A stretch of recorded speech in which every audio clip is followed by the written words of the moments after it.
come a little closer and lend me your ears. Don't worry, you keep yours while I keep mine. In each episode, we'll dig into the major stories, uncover the truth, and retrieve gems from Yada's blog. We'll discuss what's right, bark about what's wrong, wag our tails at the thrill of discovery, and take you on adventures through the exciting world we live in today. So, fasten your curiosity leash and get ready. Right then, coming to you with another episode of the Yada's Vlog on a Blog. Tomorrow's news, disseminated today. Let's dive in. Let's dive in. Hello, Kevin. It's a pleasure to be doing the vlog on the blog with you once again. It's kind of an innovative show that we have designated and have been pretty consistent in delivering it here over these past few months. We take what is a blog, which you could put together through the feed of either Facebook or an X, for example, and we then talk about what issues that these things bring up, because we live in a world where people don't like to read very much anymore, and where the sound bites that are attached to very often thoughtless statements, they actually prompt a discussion which I think is quite interesting, informative, useful, pertinent. And so that's what we use the vlog on the blog for. And we'll just go through a whole host of subjects as they came up in social media feeds, so that we can generate some benefit from what is otherwise a horrible swamp of human expression. The first here is that Katz, defense minister for Israel, says that Israel is militarily ordered, or Israel's military is ordered to prepare independent Iran strike plan, Katz says. Now, dumb. I mean, Israel, how many times do you have to be played before you go, ugh? I mean, you were checkmated. You wanted this war with Iran. You wanted a war with Hezbollah. You wanted to destroy Gaza. You were played into the war of destroying Gaza, to your destruction, to your demise, to suicide, because of what you did. By destroying Gaza, you have been relegated to the scrap heap of nations. And then you lost in Iran in a war that you had a 0% chance of succeeding in. Zero. And you were played to get into that war. I mean, this is what is so stupid about Israel. You were played for that war. They wanted you to attack them. Why did they want you to attack them?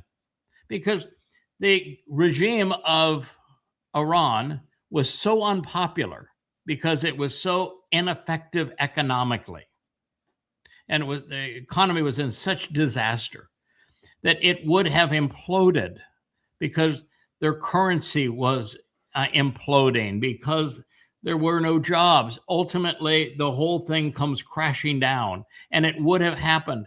But what Iran did is realize that if there's an external boogeyman, that people rally around the government, and they no longer take the time to blame the government. They look at, well, that's the country that's bombing us. That's the real enemy. We will galvanize around our culture, our community, our country to stare them down. And so you solidified Israel, the very thing you claimed to be trying to cause. And you were played into it, and it was stupid. And here you are now, doubling down after you were checkmated. What Iran did in the surrender document of Donald Trump was checkmate you. So that you were isolated from the agreement, you were completely left out, and you are now abandoned. There is no move that you have left. That's what they call checkmate. If you continue to war with everyone, then you are without weapons and without any ally in a world where survival's not possible under those circumstances.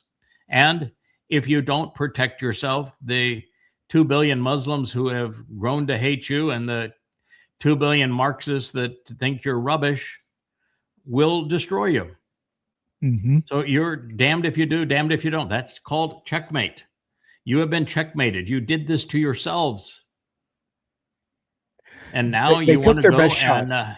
and thumb your nose at the world again? I Mm-hmm. mean, that's suicide after checkmate. Just admit you lost the game. You have lost the validity of the Jewish state. You did this to yourselves. There is no solution for this. I've warned you about this for going on now 25 years, written 40 books to explain what you were doing and where it was going to lead. And ultimately, I'm going to lay down my life to save you. But that's 7 years from now. And between now and then, you don't have to make the situation worse, which every time you open your mouth.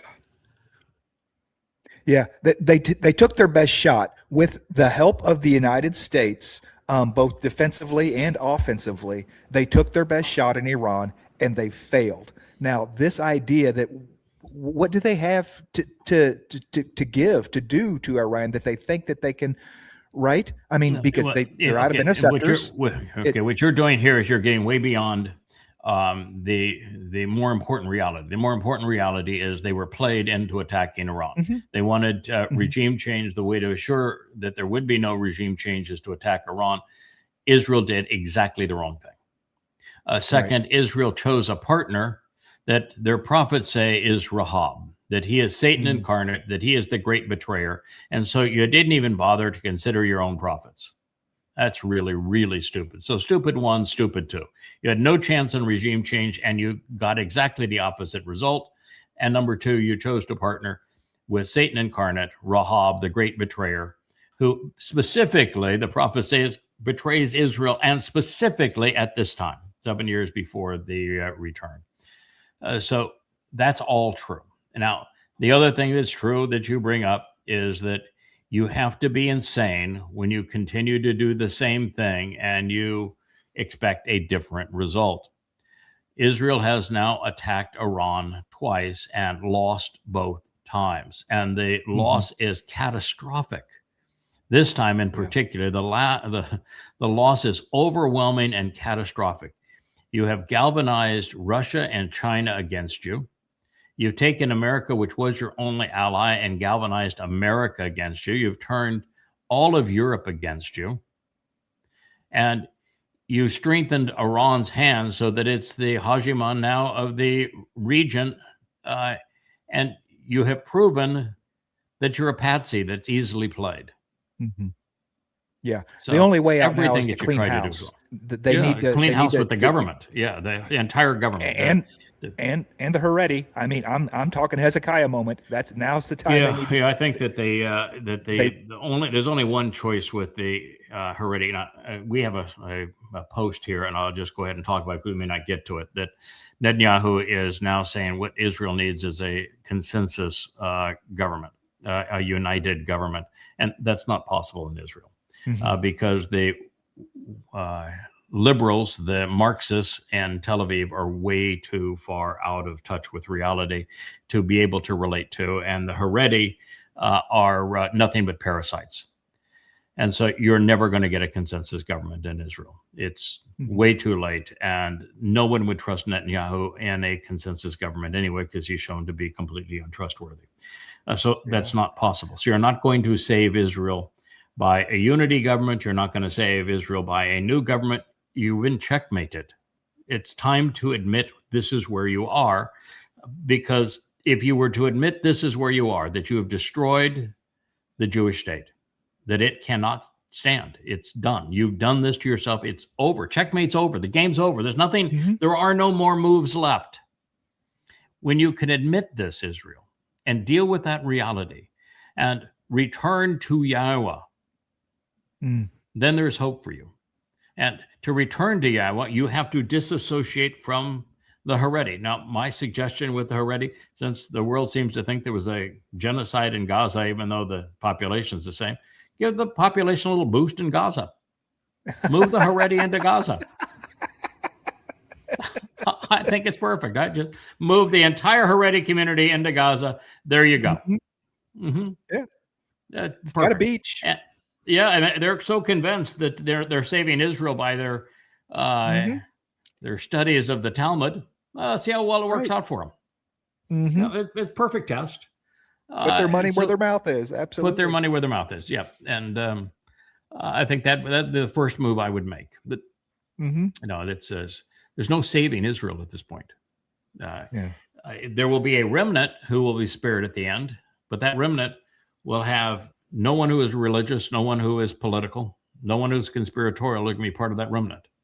And the guy that actually serves in that messianic role, he is not the Messiah, but he serves in the role of saving Israel, is a goy.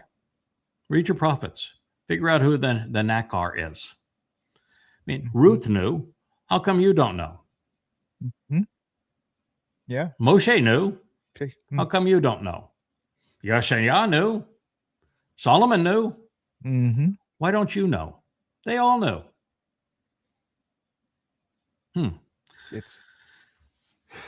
So there you are. Checkmate. This is, you can play this just because of the carnage that is continuing to take place. And this may not even be the worst clip of what's occurring. But this is Russia aflame. I don't know why the language, the alphabet on the top of it, but you can go ahead and play it just because of the degree of the carnage. But Russia is now in a position. This is Ukrainian and European drone strikes again in Russia. Russia's in the position where if they continue to be a target for Ukraine and Europe, and that their role is to absorb punches and have no response, no red line, and just allow Ukraine and Europe to up the ante, then Russia cannot survive that. Putin cannot survive that. So there's only three options at this point. Putin and Russia are destroyed, which was the whole goal of the proxy war against them. Putin and Russia are destroyed. That's option one. I don't think that one's going to happen. Option two is Kiev is destroyed. Literally destroyed. I know it sounds harsh, but literally destroyed. And option three is that Russia attacks Europe. And it can start with conventional weapons that won't end there. Those are the three options. And I'll let you decide which one you think is going to happen. Russia plays patsy and throws up their arm like they're French soldiers, the French, salute. And the country that was willing to sacrifice 25 million Russians to defeat Nazi Germany surrenders when they have more nuclear weapons than the rest of the world and a military that is probably 100-fold the potency of Europe. Well, that's your option if you think that Russia, that's what the neocons thought when they started this 20 years ago, is that Russia would collapse and fold. And that's the appearance right now of Putin and Russia, that they'll allow themselves to be a punching bag. So if you think that's going to happen, you're naive as hell, but that's an option. The second option is that Russia does what it doesn't want to do. It wanted to create a safe haven in the ethnic Russian communities along its border and down in Crimea. That's what it wanted to do. It probably wants to take Odessa back to its highly ethnically Russian and always been a Russian city. But that's all they wanted to do. They've never wanted to take Kiev. They've never wanted the Ukrainians in Western Ukraine. But what they want, and then ultimately to do business with Europe again when this whole thing is over. And for Starmer Macron and Merz to lose the next round of elections, which was all certain, and Starmer's already out. But you didn't have the wherewithal to wait that game out anymore. That was Putin's strategy. Not going to work. So he can either destroy Kiev so that there is no fight left and there is surrender, because there's no negotiation on this war. or he attacks Europe for making it possible for Ukraine to attack Russia. And those are the only three options. And take your pick. It's going to be one of those three. Yeah. I don't know if you've seen the interview, Scott Ritter, who we kind of watch from time to time here, went to the economic conference in St. Petersburg this year. And he was a speaker on one of the panels, and they were talking about Europe, and he drew an Atticus Finch quote that, whenever there's the rabid dog in the street, you shoot the rabid dog. He said, Europe is the rabid dog. The EU is the rabid dog, and people's mouths just gaped open in Moscow that they, that there was an American that would be saying this, and a Westerner. He said that EU is just going to continue and continue and continue to attack Russia through this proxy. Yeah, I will say that Scott Ritter, while he says many things that are bright, he says some things that are really dumb. Scott Ritter is not an independent arbitrator anymore. He loves Russia. Yeah. He was an American soldier, and he lost his respect for America sometime after I did, when he was a arms inspector in Iraq. And he realized that everything America had said at the highest levels was a lie. There was no weapons of mass destruction. And he also recognized that the whole Iraq war was a lie, that every building that America bombed was abandoned, and that everything that the Iraqis were trying to protect was concealed. He said, so our intelligence community and our propaganda on that war, every bit of it, all the way up to the President of the United States, was a complete lie. And so somewhere along there is when he lost his zeal, even as a soldier for America. He would still consider himself an American, but he knows he can't trust the government. And he's righteous in that regard. He has done something that is natural. If you study the Ukraine war with Russia, and you realize how disingenuous the United States has been, that the United States planned this war going back 20 years ago and did everything. Regime change at gunpoint, with the CIA opposing a new government. 3 years before the war, having two senators, John McCain and Lindsey Graham, on videotape telling the Ukrainians, your war is our war. You go and attack Russians and we'll supply all the weapons that you need and continue to have your back, and go kill some Russians. And we lied about NATO. Russia gave up East Germany and East Berlin to unify Germany under the promise that NATO would never expand closer to its borders, and it's expanded 20 times, all closer to its borders. This was a deliberate proxy war by the United States to weaken and dissect Russia, so that the industrial complex in America, the military industrial complex and bankers and the like, could divvy it up and have access to the resources and control Russia. If you're a moral person and you know that's happening, you're going to be opposed to the United States and their deliberate bit of piracy, knowing that 2 million people have died for your thievery. Lindsey Graham, your soul is going to rot in hell. And you have a tendency to root for the person who has been abused. That's what's happened to the entire world relative to the United States and Israel attacking Iran and Iran's response. That is the Iranian regime is a horrible regime, the way it treats women and its own people. And yet the world is more sympathetic to Iran than it is to either Israel or the United States. And in the case of the very few people that understand the history of the Ukraine propagandist proxy war, you end up in the same place, and that's where Scott Ritter is. So that explains some of Scott Ritter's mentality. And Scott Ritter is hugely respected in Russia. And he has access to everybody of any position in Russia and talks to them regularly. So he knows what's happening. I think he's a reasonably honest reporter in this regard, but he is no longer an unbiased source. He wants Russia to win, and he wants Russia to smack Europe. And my view is that while it's impossible to be knowledgeable on this situation and not favor Russia over Europe, impossible.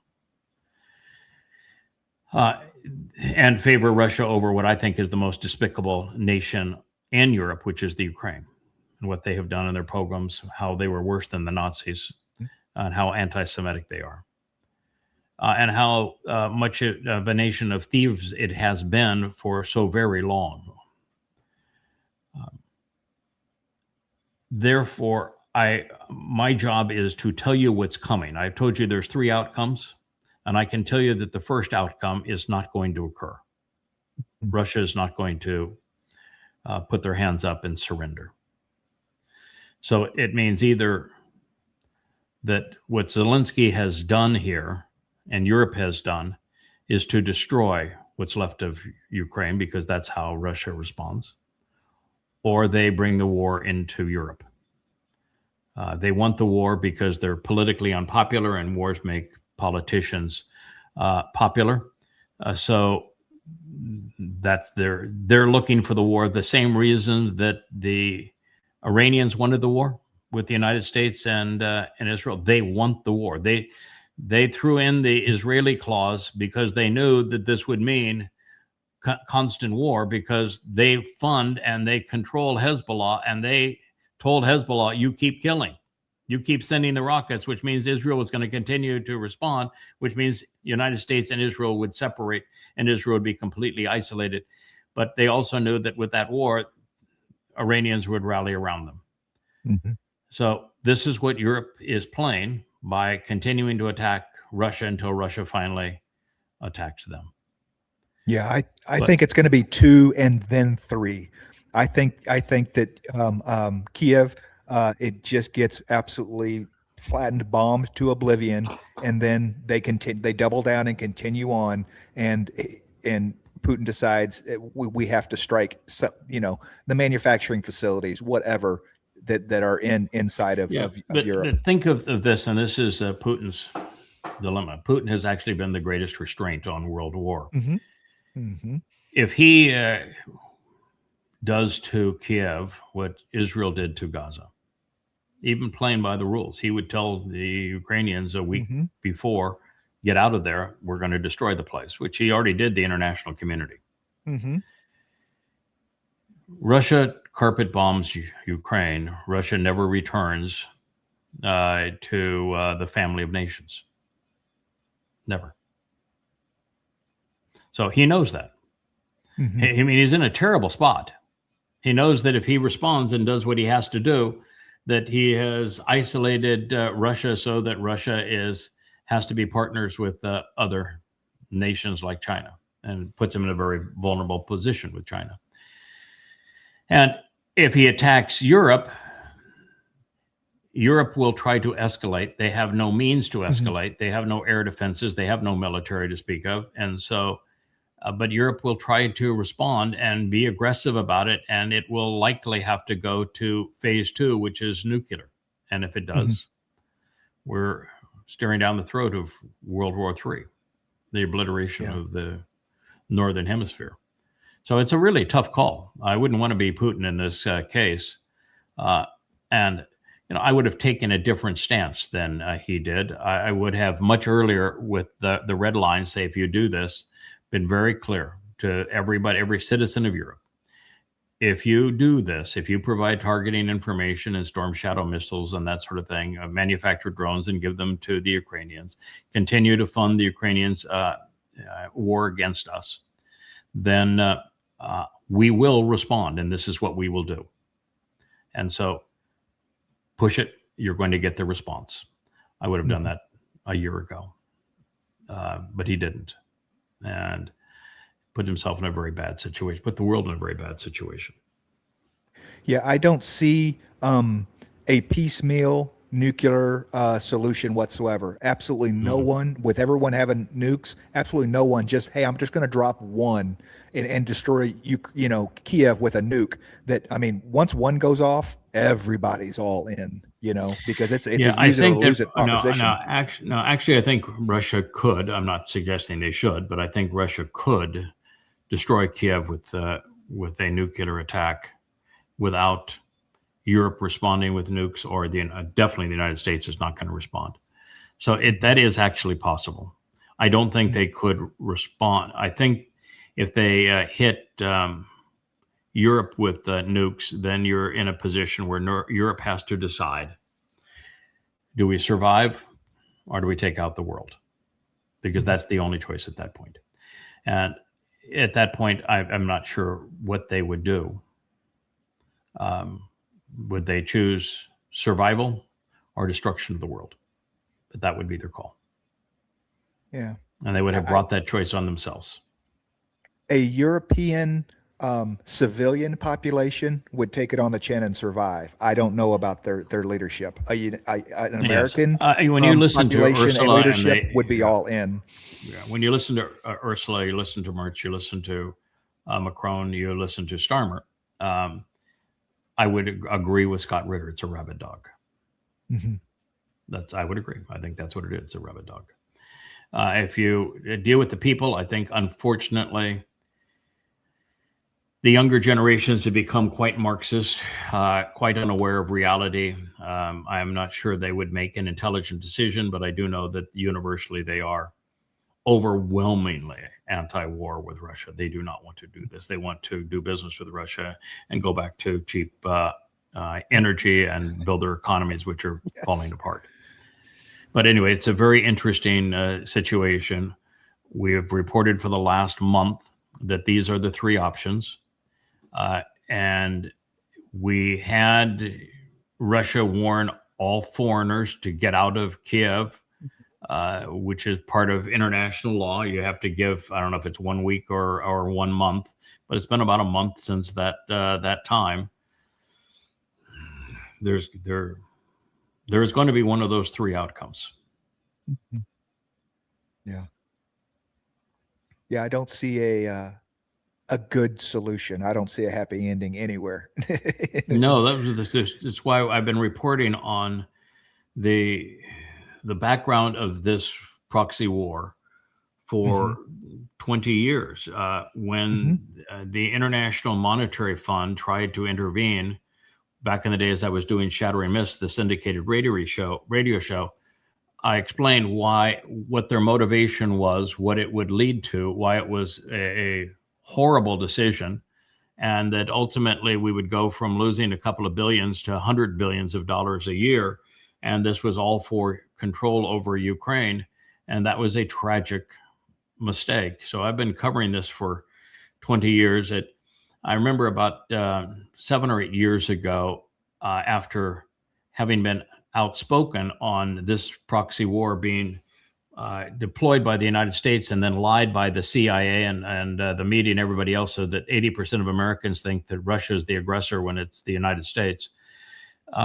And just lamenting as to how easy it is to fool people that claim to be educated. 80% of Americans think that Russia is the aggressor when it's the United States, and the evidence is overwhelming. And so you wonder, why are people so stupid? And it was a similar situation with Iran, where all the talking heads, including your pal Scott Ritter, said that Iran was not making a nuclear bomb, that their enrichment of uranium was for civilian purposes, and that's not true.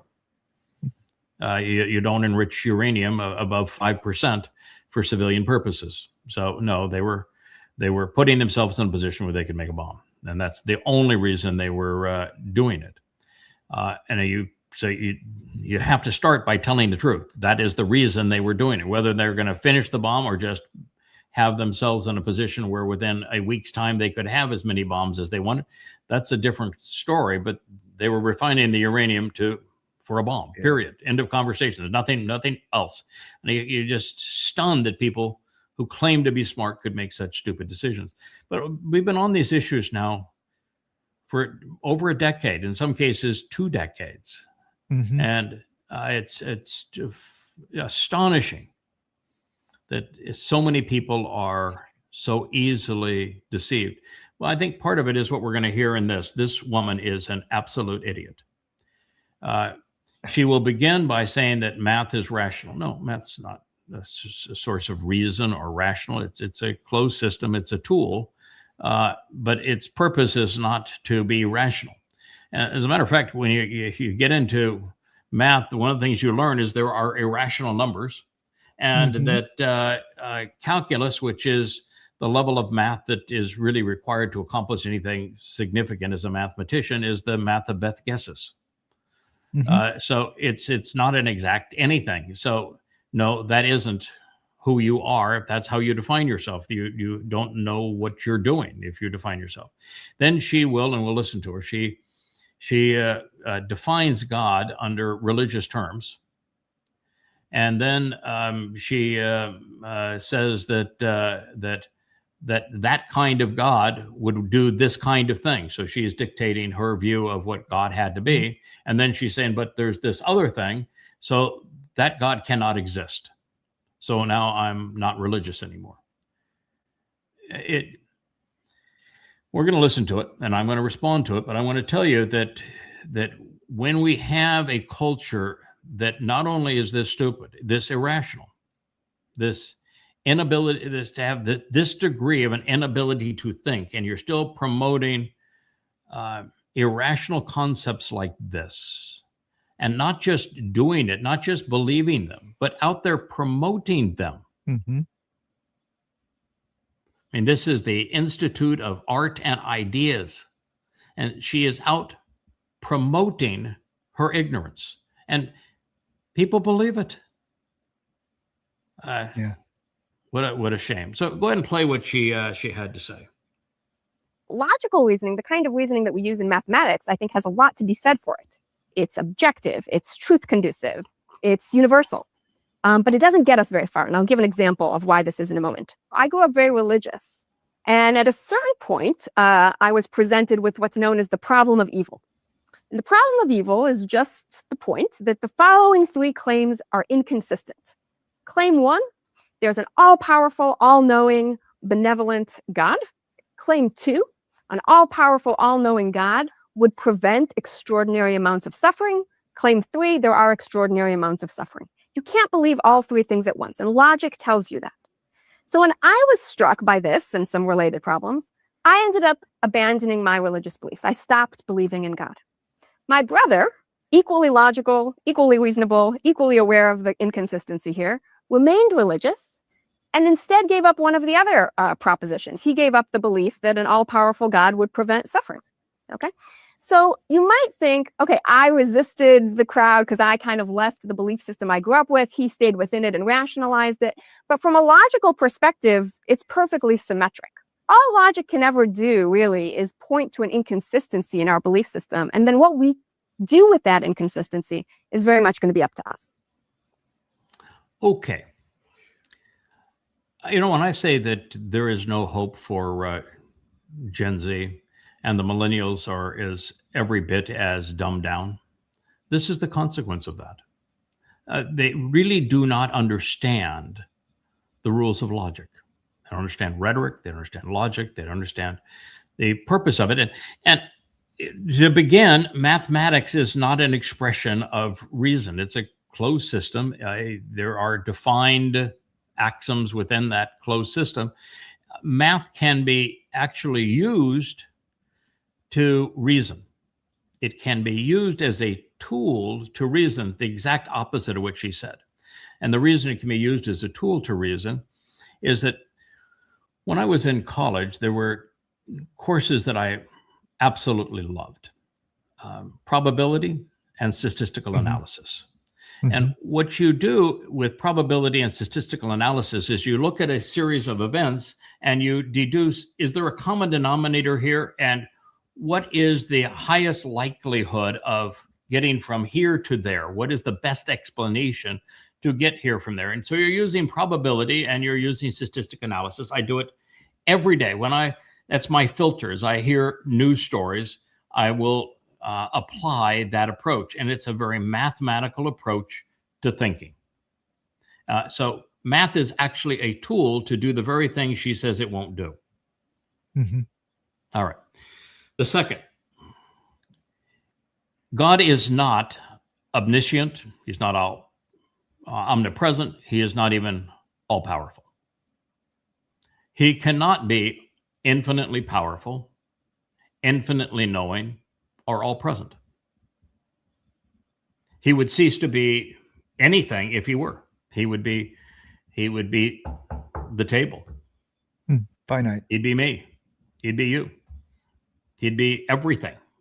He'd be dumb as her if that were the case. No.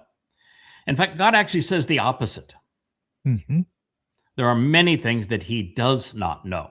And he actually describes it with purpose when there is something that is occurring that has been brought to his attention, where he says, I sought to know whether or not that were true, which is an absolute admission that he is not all-knowing. And the very means of our reconciliation into a relationship with him requires the events of Matzah, where what we have done that is inappropriate, particularly religiously and politically, is taken away and deposited in Sheol, never to be seen again, which means these are all things that he has chosen never to know. Mm-hmm. If God knew all things, he would have committed suicide. All right? He would have committed suicide. It's too painful. Humans are just revolting. Listen to this and listen to all the other numbskulls like this. Mm-hmm. God to commit suicide. It's so no. He is not all knowing. He is not all present, because that would be make him so common. He would be the universe, and he is not all powerful. There is no such thing as all powerful. Even not only is he not all powerful, there is no such thing as all powerful. God is a 7-dimensional construct. We know this because the universe with dark energy and dark matter, which we just call these names because we don't know what they are, and with time, these are all dimensions, and they're dimensions beyond the 3 that we operate within and that we perceive. To have created a 6-dimensional universe, he has to be 7-dimensional. Mm-hmm. A 6-dimensional or 7-dimensional being cannot enter a 6-dimensional, much less our 3-dimensional world. It's impossible. So God cannot be here. Possible. And God's very clear. He says, I am not here. Mm-hmm. I'm there. He's in the 7th dimension. He makes it exceedingly clear that he is not here. Can he occasionally project either his nephesh via an avatar, or his set-apart spirit, his Ruach Kodesh, and use words or energy to project some aspect of his nature in our world? Yes. But can all of God enter our world? Impossible. Mm-hmm. So he is, and he makes it very clear, he is not here, he's there. In fact, he says, listen, I'm going back to Shamayim, to heaven, and I'm going to hang here until you all decide that you're going to return to me, and then I'll return to you. But between now and then, I'm checking out. Just enough of this already. I'm tired of it. Yeah. So the preface of it is completely wrong. She has described a religious God that was created by men who were as thoughtful as she is. Mm-hmm. All right. Second point. That a all-powerful, all-knowing, benevolent deity. Now, by the way, why did they? What is the reason that they would project any one of those attributes on? Is it her job to define who God is? Mm-hmm. I don't think so. God actually says he hates. He says he hates more often than he loves.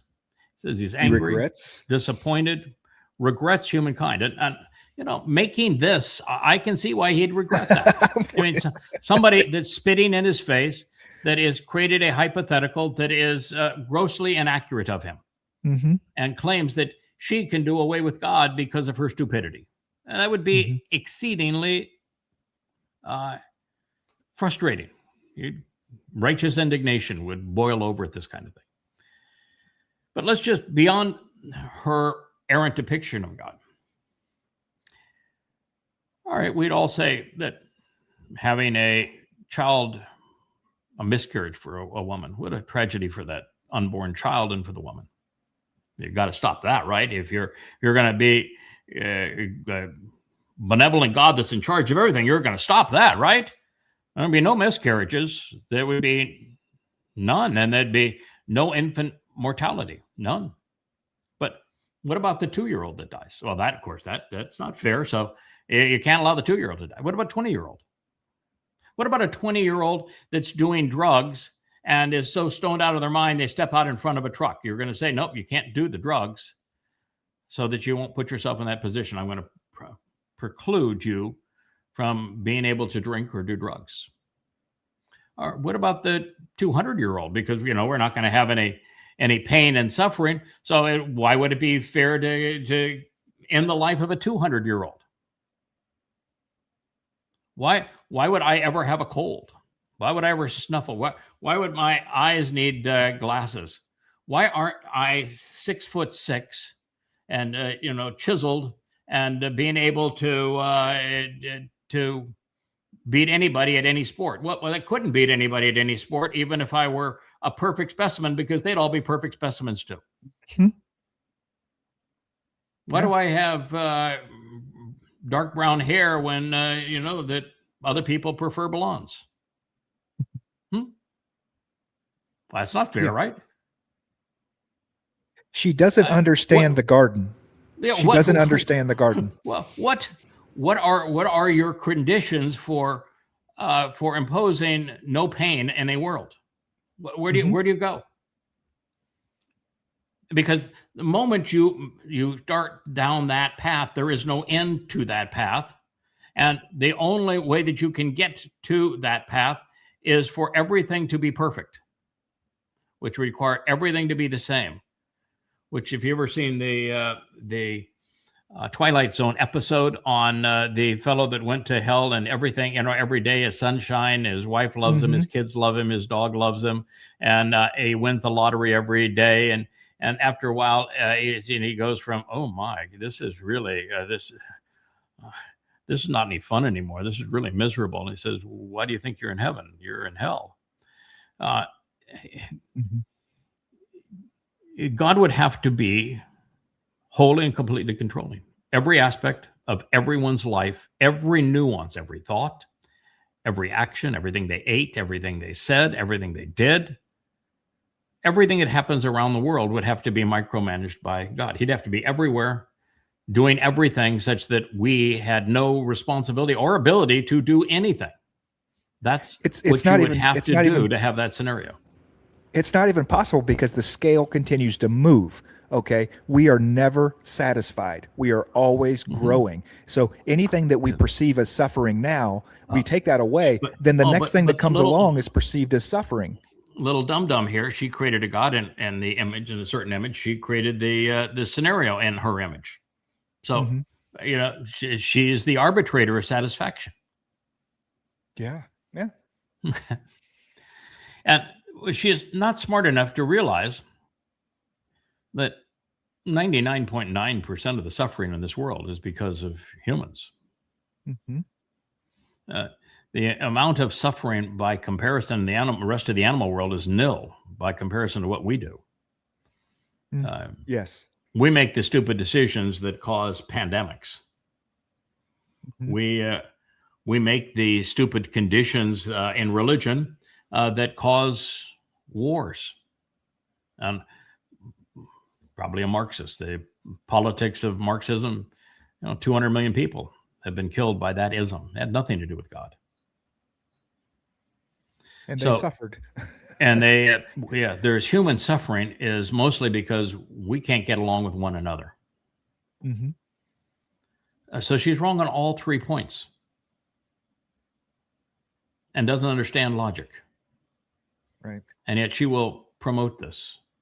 And for her view, God equals religion. No God, no religion, when exactly the opposite is true even there. God hates religion. So she's not being reasonable. She's not educated. She's being completely irrational. And it's the dumbest argument ever. And I hear the argument all the time. It's just that you just scratch your head and shake your head and say, obviously the neshama, this ability to think, be judgmental, is not functional in most people. And in the latest generations, it has gone completely haywire. You know, I just had a thought that it's probably the world's oldest conspiracy. If you can't blame the Jews, blame God. Yeah, people do all the time. Yeah, people do all the time. It's one of the reasons why God has said, I'm out of here. Yeah. When you decided to return to me, I'll return to you. And if you don't, then you don't, and I will never return. I mean, that's the reason the job that I was given now and at many other times is so difficult is that if I didn't do this job, he would never return. That's how far away he is. You know, I don't care what people have to say about me, but the fact of the matter is, if I didn't do this job, God wouldn't return. He's that disgusted with humanity. And when we finally prevail and we get enough quality people to return to him, he's going to clean house on the earth, and he's going to remove the likes of this woman and her brother, who is religious, and everyone who is overtly political and conspiratorial. They're all going to be thrown out like the trash. They won't think that's very fair of their imaginary God either. Right. Guess what? Guess what you can't have? You can't hate a God that doesn't exist. You have said that he doesn't exist. So when he destroys the likes of you and disposes of your soul, what complaint do you have? Because you said he didn't exist. So if he doesn't exist, he can't have any effect. It must be your doing. Yeah. So it's really quite the conundrum for you, young lady. Hopefully she can at least get nothingness. And her God doesn't exist. Yeah, idea. I don't think so, because she's too full of herself in promoting what she's saying. So she's crossed the line between victim and victimizing. Yeah. I found 3 posts. This is obviously a little bit younger Jordan Peterson. He's lost it. I mean, he's literally lost his mind. Everything that he is pronouncing is either a word salad or completely untrue. He is now claiming here, because he went from a psychologist, which of course is the pretense of science, and it really is. It's the pretense of it. And he calls himself a doctor, but it's a doctor of a pseudoscience. And in fact, I think it's probably a counterproductive discipline, and that they come to all manner of conclusions without proving anything, and end up with nothing but labels, but no evidence behind those labels. It's a tragic human undertaking. And the worst part of it is that they don't cure anybody. In fact, it's not even in their interest to cure anyone. And it's an industry now that's gone to better life with chemistry, and there's no validity to any of the chemistry. It's a tragic thing that he is involved in today in psychology and psychiatry. And they're doing exactly the wrong thing. I hinted at this yesterday. They primarily treat depression because people's lives are unfulfilling. They don't know who they are, why they're here, who God is, what he's offering, what he's wants in return. And they're misled either by politics or religion or the internet or social media or whatever it is. Their lives are unfulfilling. There's no purpose to them anymore.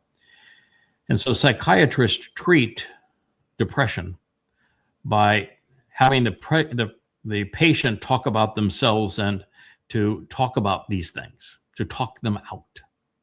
Mm-hmm. That's exactly the wrong approach. Exactly the wrong approach. You want to solve depression? Get out of yourself. Stop talking about yourself. Stop focusing on yourself. Make a contribution. Get out of yourself. Start helping somebody else, and your depression will go away. Continue to focus on yourself, or they'll drug you into oblivion, bleed you dry, and pull every dollar out of your wallet. Now, in this particular rant, what he is saying is that religion is serious because it's a phenomenon, because it's a presence. Now, if you look at time, throughout the last 6,000 years recorded history, religion has been the dominant force. Religion is what is used to glue empires together and to cement the authority of the leaders of those empires and control the people, and then cause them to march off into war and harm other people. It's always this blend of religion and politics. It was true all the way back and Sumer and First Babylon, Second Babylon, Assyria, the Egyptians, Carthaginians, especially the Greeks and the Romans, the Persians, all of them, same thing, intermixed. Religion and politics go off and plunder the world. That's what religion does. So if you say because that's a phenomenon that is consistent with man, then religion is important and good, I would disagree. I would say that religion is the cause of death, that it is a phenomenon that we should oppose as opposed to we should triumph. Mm-hmm. And what he never says is that religion is valid because it's true.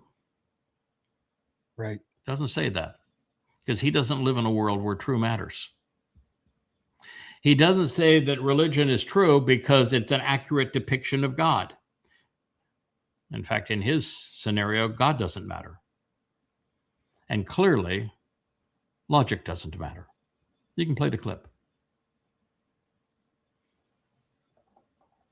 When I look at the stories in the Bible, I would say in some sense with a beginner's mind. It's a mystery, this book, how the hell it was made, why we preserved it, how it happened to motivate an entire culture for 2,000 years and to transform the world.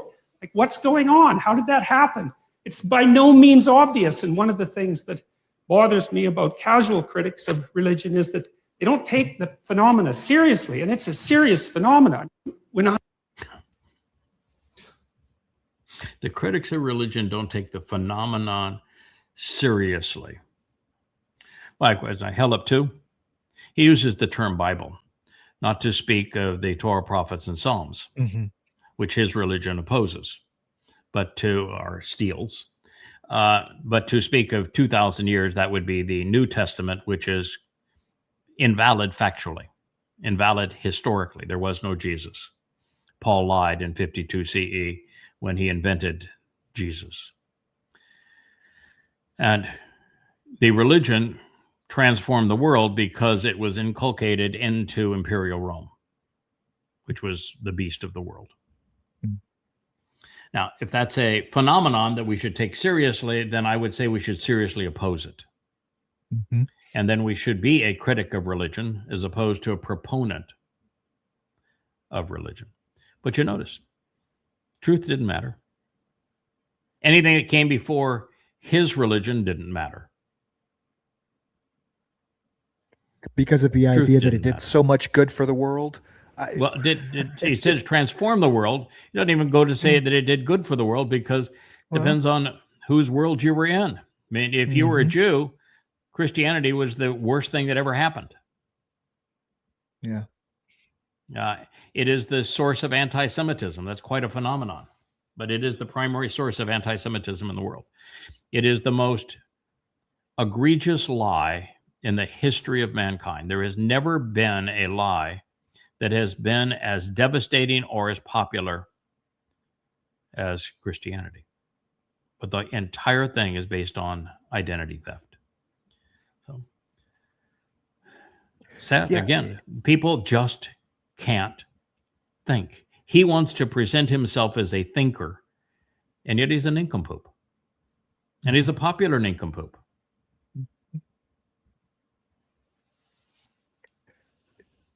Do you you want to do the talkies, or do you want to do a couple more of these? Let's go do What do you one think? more these, Okay. then we'll do the talking books.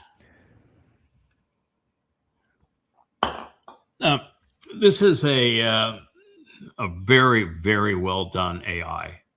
I don't think this is a real person. I think it is an AI. But it's one that I see very often. I think it's very, very well done, and very often thought provoking.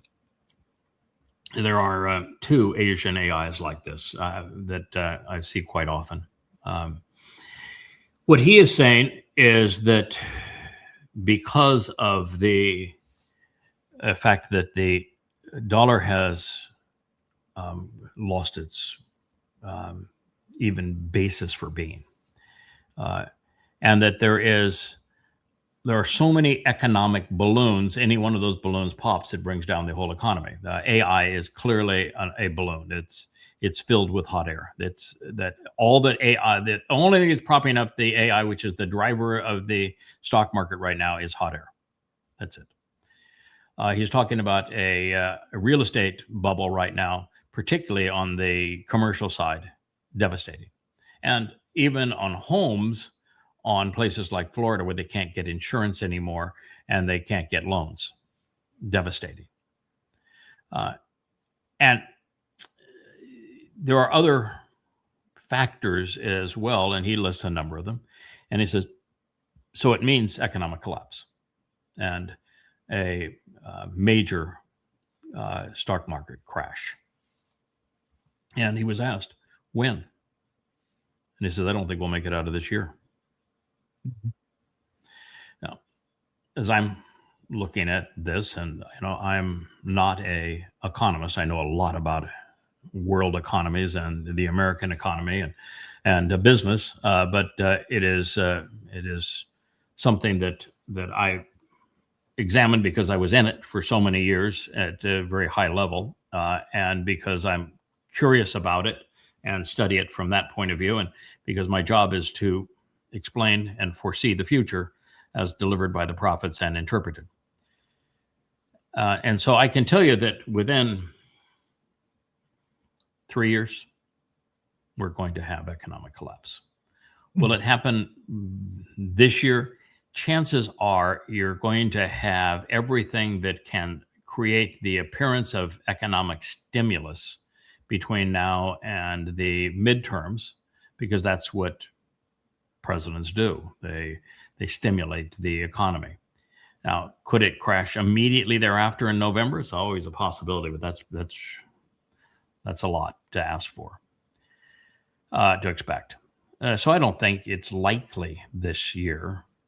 I think it is quite possibly, maybe even likely next year, and almost certain within 3 years. Mm-hmm. And that collapse can be soft or hard. It could be just the constant degradation of the currency, such that since there is no one to buy bonds anymore, and the petro system has collapsed, the petrodollar, and the reserve currency situation has been so undermined by America, that the only way to create the illusion of being not bankrupt, of being solvent, is to inflate the monetary supply. And when you inflate the monetary supply, what you have is what's happened in the United States since the mid-1950s to today. The value of the dollar has fallen by 98%. Mm-hmm. And so you just continue to erode the value of the currency, which erodes everybody's savings. So you pay for the debt by the erosion of your currency. A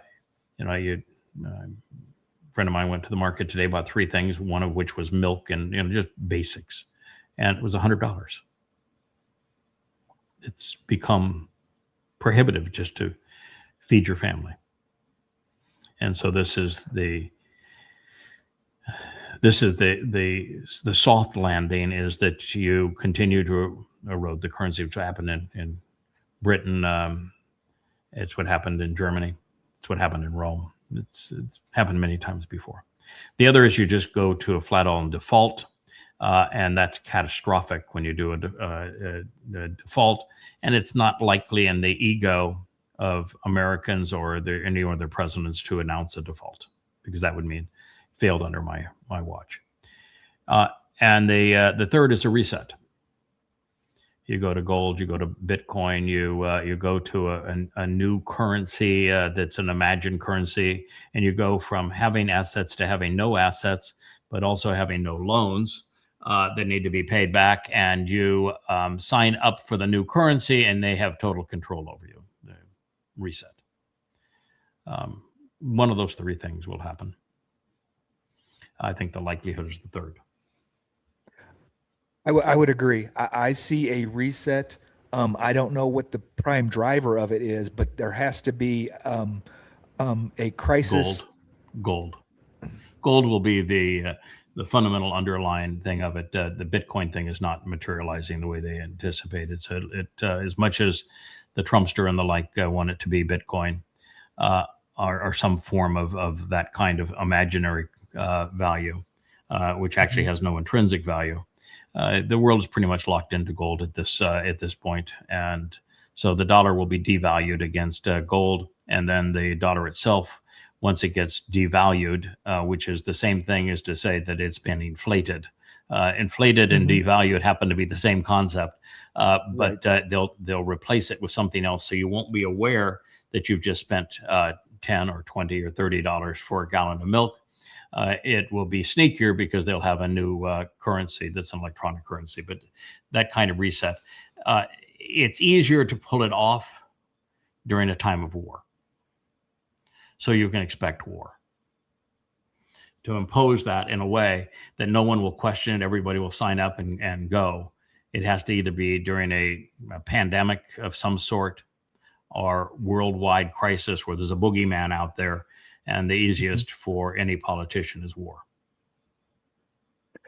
I agree with the boogeyman side of things. What I have a tough time wrapping my head around, at least looking into the future, is enough people getting behind it because there is enough discomfort in their lives, because all of us have a different level of discomfort of what I'm losing, whether it be my house, my health care, whatever these things that are important to us, that gives us that angst that we're going to be okay to move, because we don't move until we're not comfortable. It's not not a concern, my friend. Not a concern. It will be universal, and it will be essentially instant. And the reason it'll be universal and instant is that your currency, your savings, will be zero. They're zeroed out. They're either replaced by the new currency with your allegiance to it, or you have no ability to buy and sell anything. And at this point with AI, they can confiscate anything of yours and will. You either go along or everything you have will be taken. And it is, FDR pulled this trick when he wanted to cover the deficit spending for World War II. And when he wanted to blame the Great Depression on other than himself and his predecessors. So they say, you've got to give up your gold, but it's a patriotic duty. It's a patriotic honor for you to do so. And we're going to pay you fair market price. Well, the fair market price is the U.S. standard price. And the moment the U.S. buys it, the price of gold goes way up. But if you didn't play, you don't now get to sell it at that original price. They just confiscate it from you and you go to jail. No, it's they will take your freedoms away. They will send you to jail. They will, your car and truck won't drive. You won't have any electricity. They'll shut it all down. No, they're in a position with AI now and technology to play very mean. And they'll have zero problem with compliance. Even with the faux threat of COVID-19, almost everybody willingly gave up their livelihoods and their freedom to a hoax. It's not that COVID was a complete hoax. It just means that COVID had about the same mortality as a bad year of the flu. And yet people gave up everything based on a lie that somehow giving up their livelihood and their freedom was going to restrict this virus, and it didn't. But people almost universally did, and this will be far more compelling. Yeah, I'm sorry to tell you, pal, but nothing, and you won't be able to buy seeds to plant. You'll have no electricity. You will have no fuel for your car or truck. Won't be able to buy food. I mean, you can say, "Oh, I got chickens," but after you've eaten the last chicken or the last egg, that's going to be it. No, though. I think we're out of here before we're put in that position. I think that's part of God's plan. But that's what's going to happen. And no, those who are left are going to have no choice. Interesting concept, because I see this slow downward spiral. I mean, I always had this expectation that there would be that spark, that thing, and it would just take off, and things would happen faster and faster and faster and faster. And then you can look back and say, oh, wow, that's how we got to where we are. And then as I'm living in this time of troubles and before, I'm on this constant edge of where's that spark? Where's that spark? And there's nothing. There's nothing. You're just missing it because you're in it. You're in and if you look at the drain, if there's the swirl, the whirlpool of a drain that's going down, that's where you are. You're in the midst of it, right? And it is happening at a pace that no one even thought possible. But it's like boiling the frog and water. Is that the frog never knows that it reaches the boiling point until they're dead. And the temperature ramps up and it kills them. And that is where we are in the time of trouble. This is why Israel is trying to commit suicide, even though it has already endured checkmate and just doesn't know it, how the culmination of October 7th and Gaza and Lebanon and Iran, and then Iran again, and the betrayal by Trump and the Marxists and the Christians and everybody worldwide, all of these things collapsing on them at the same time. They're the stewed frog, and it's being boiled. So it's already a death spiral. Flying airplanes, there are certain airplanes we don't get to stall.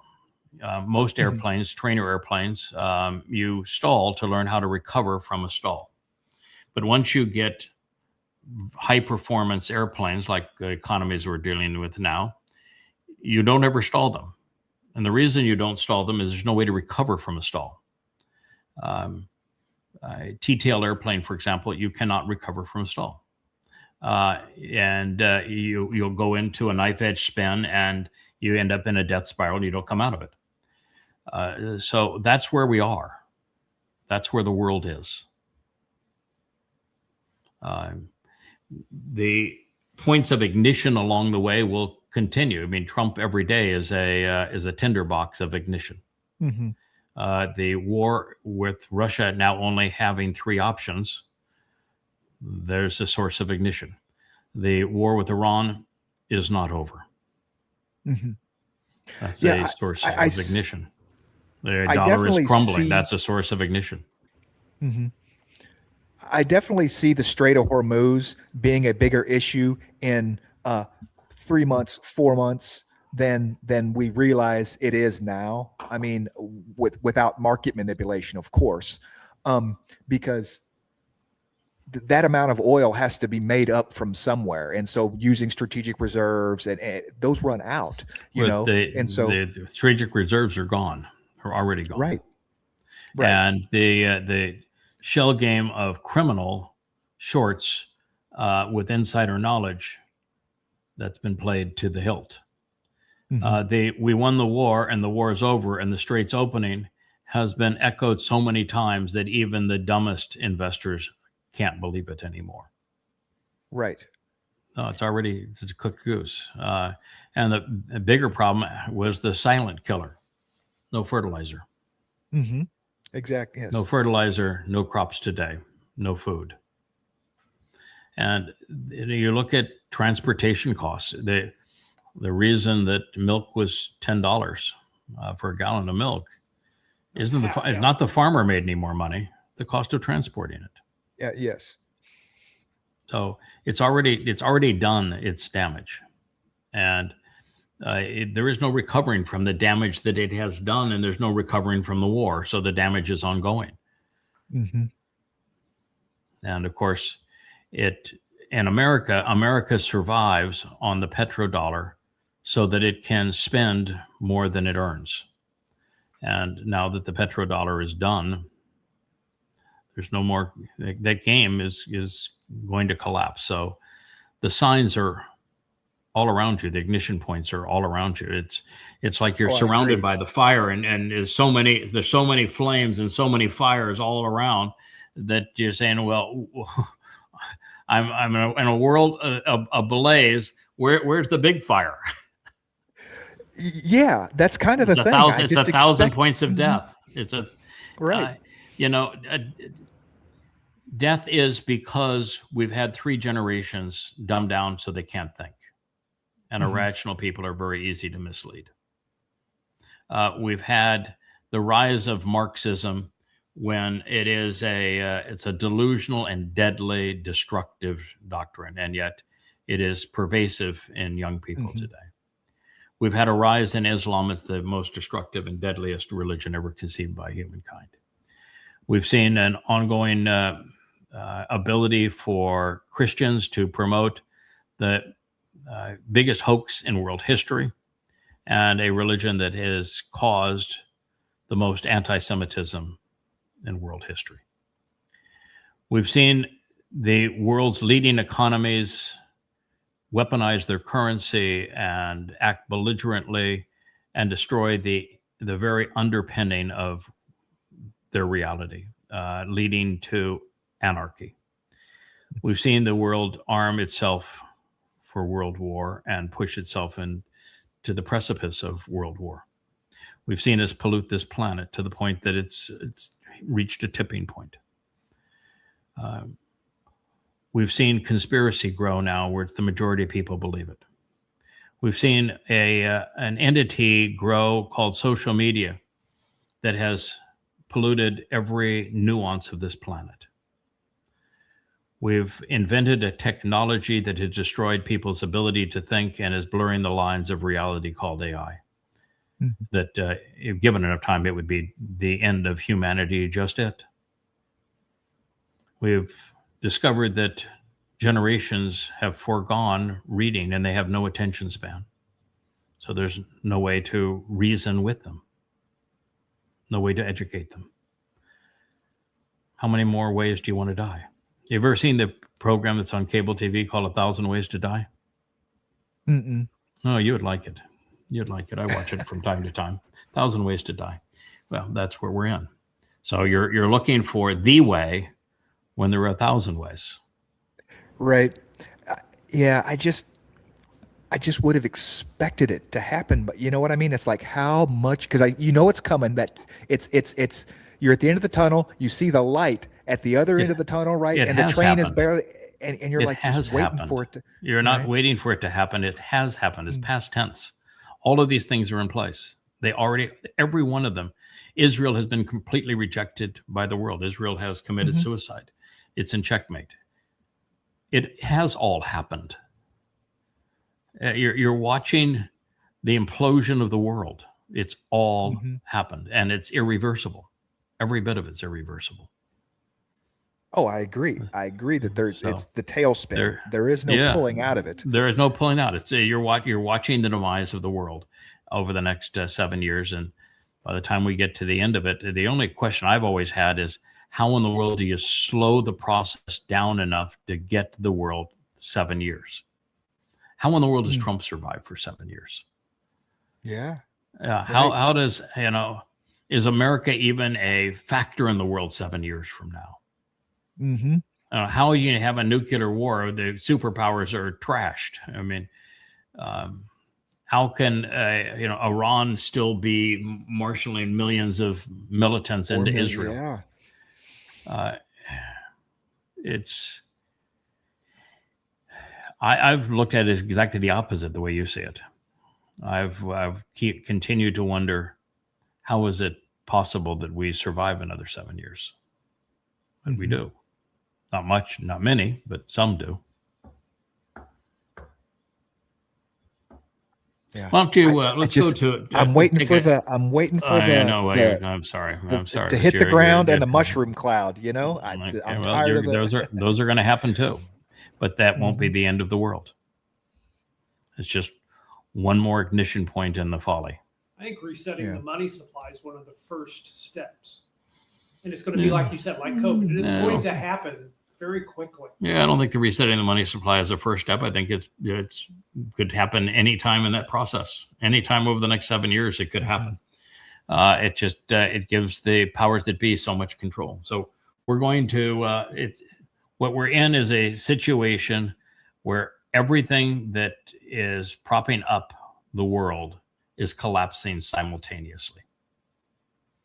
And so it is very much like the frog and the bucket of water that's being brought to a boil. It's all happening around them. It's getting pretty warm. Yeah, there's 1,000 fires.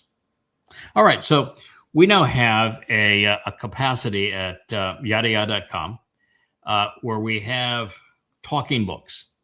We've had for some time, because I've got 35 books there, about ready to publish another 3. We're about ready to, and they're all free, by the way, and they're all free in these page turner formats. They're all free, and PDFs, they're all free, not free, but they're all available at royalty free at Amazon. So just the printing cost and the shipping cost is what Amazon will charge.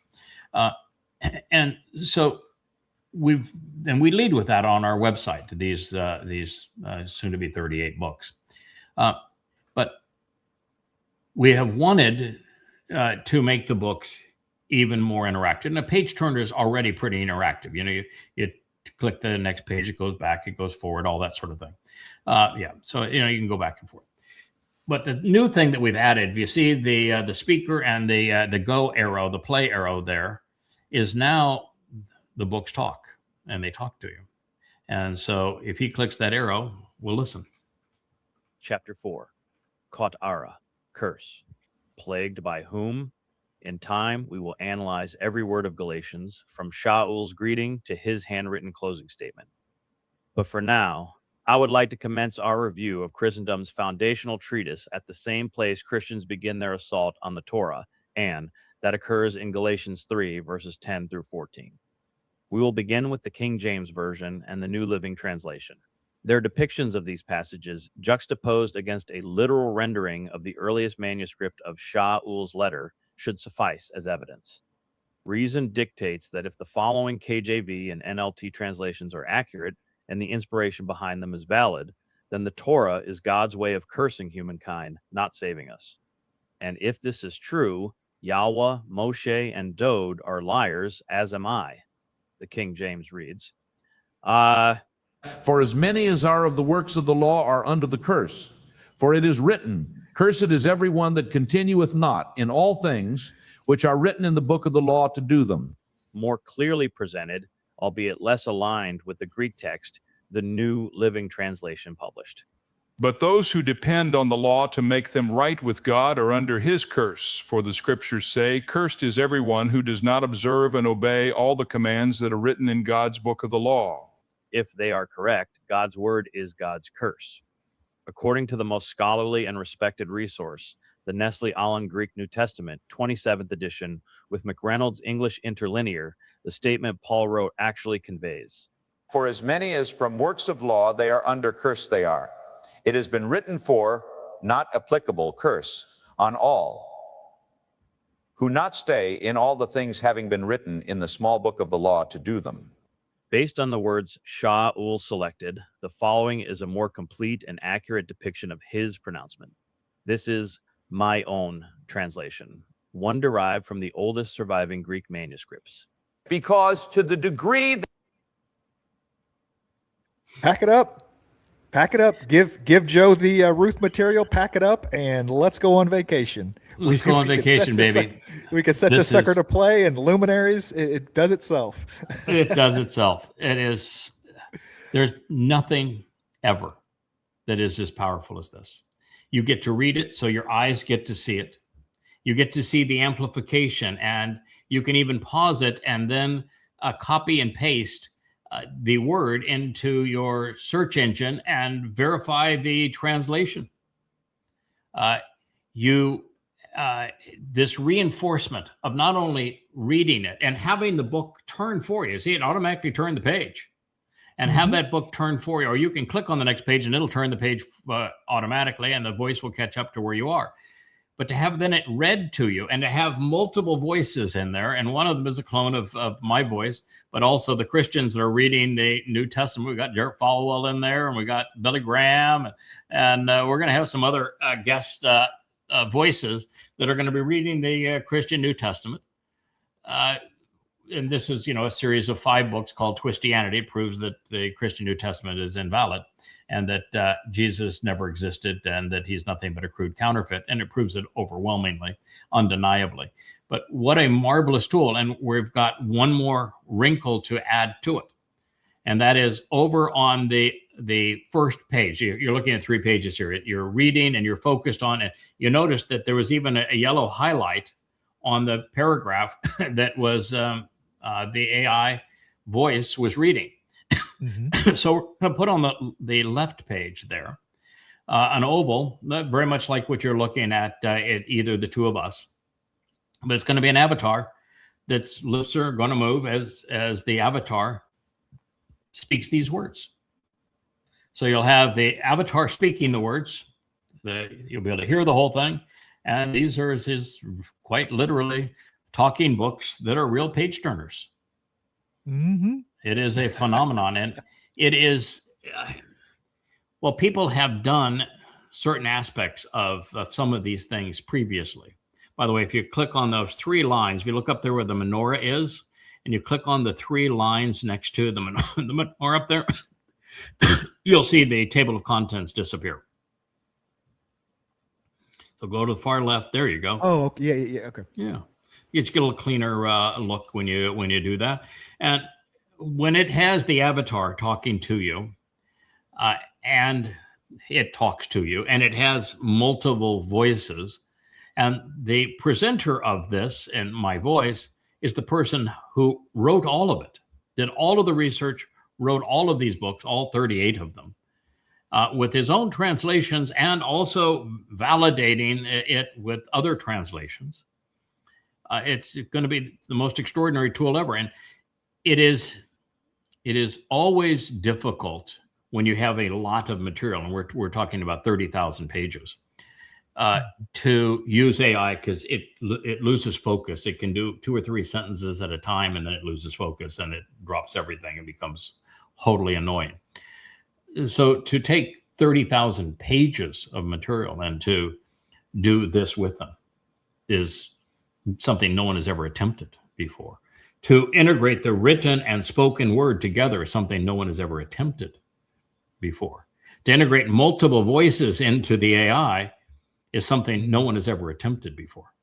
And then we have a whole vocabulary that's important for people to know, particularly when we talk about Yahweh and what matters to him, that AIs don't have any clue how to pronounce, and it's very challenging. We have about 8,000 words that we're training the AI to pronounce. And my good friend Joe Page actually created an administrative tool that can use any open source AI text to speech tool to create these with all the discipline of the multiple voices, the clone voice of mine, and the proper pronunciation of words that these AIs have no concept over. The only thing we can't get it to do, and I don't think we'll ever be able to get it to do, but that's going to be okay, is that a human who is aware of what they're saying, and that what they're saying is meaningful to them, can read forward in every paragraph beyond where they are. And they will use inflection and pauses, and they will modulate their voice such that not only is it more interesting to hear, but the inflection is appropriate for every sentence, every word, and every thought. It's a very difficult thing to do, but you can train yourself to do that. There is no way to train an AI because AIs don't actually think. They're not actually intelligent. So they cannot reflect on the material and create a interaction with the material that is as credible as a human voice that is not just reading it, but knows it, cares about it, and is devoted to sharing it with other people. So these are the most important books ever written. They will completely destroy Christianity and prove emphatically that the whole myth of Christ is a lie. Do the same thing with Islam and prove that Allah is Satan and that Muhammad was the worst man who ever lived.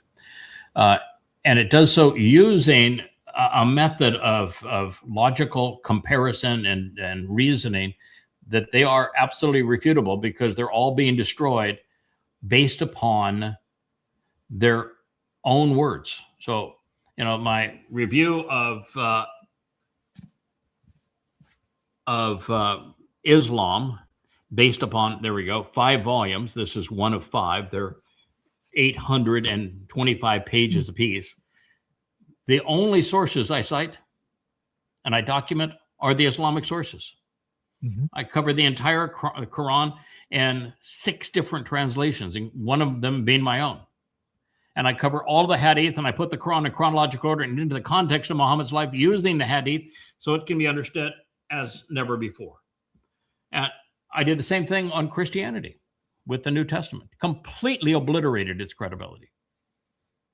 And I didn't leave either the Muslim or the Christian without a God, because I introduced them to the real God based upon my own translations and a thorough understanding of the Torah, prophets, and Psalms beyond what anyone has ever even dared to conceive, with maybe in the range of 10,000 profound insights that were previously unheralded and yet all proven. So it's the most extraordinary work in the world, not only today, but, well, since the last of the prophets. And it's all free. And now there are talking books that are real page turners, and soon avatars. But that site is so rich with its timeline, with the blog, with the vlog, with the basics. Soon the family, where everybody in the family who is producing these kind of presentations now and talking about their own lives and their own understanding is so very rich with that kind of content. This is and a whole.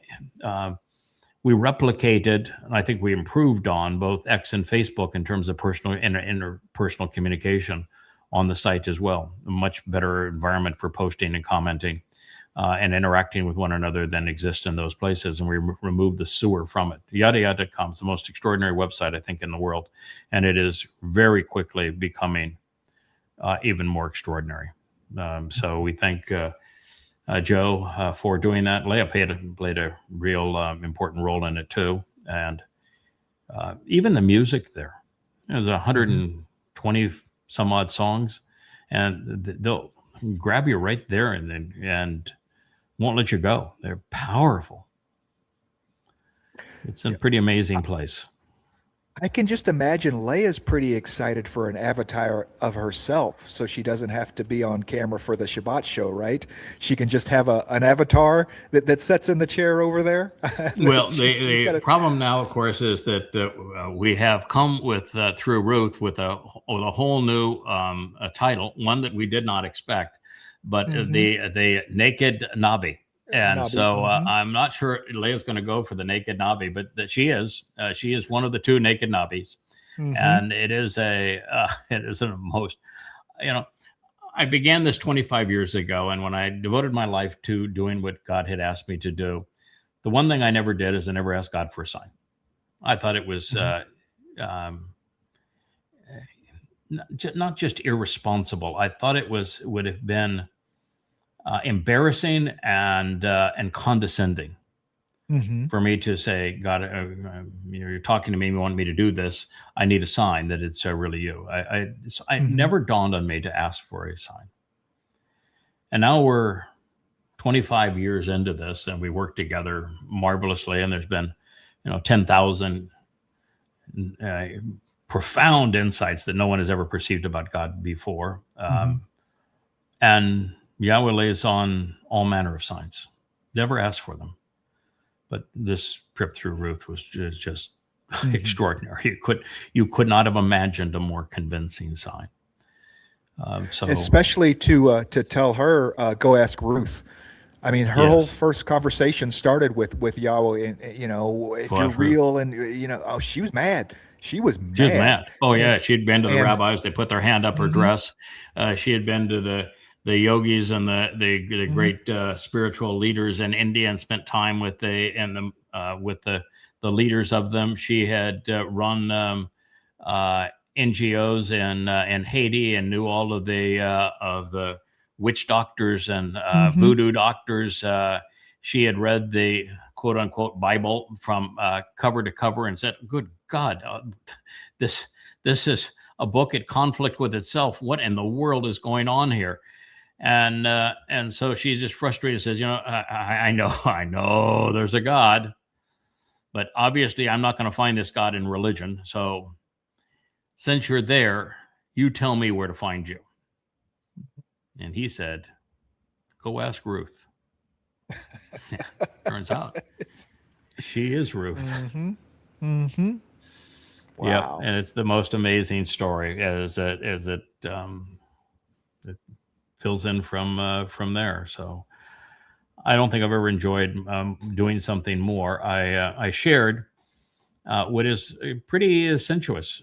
You think it's not. You think it's pretty tame. But when you're talking about God and you're speaking for God, to talk about scenes that are sexually charged scenes, then you are cautious. And so I said, I'm going to write this as exactly where the words lead. I'm going to write this because I was there and I remember what happened. I'm going to write this because I relived every aspect of every nuance of this. I've relived. So I'm going to write it as it really is, and I'm going to talk about it as it really is, and then I'm going to send it to an inner core of team members, and I'm going to say, I wrote it as real as it gets. Does this need to be toned down before it's released? And the interesting thing is that one of the women I sent it to was Mariah. And her comments were so damn good. I think I need to include her comments in it. But powerful. Said, don't you dare change a word. This is just exactly as it needs to be. This is who we need to understand we are and how our relationship is really supposed to work.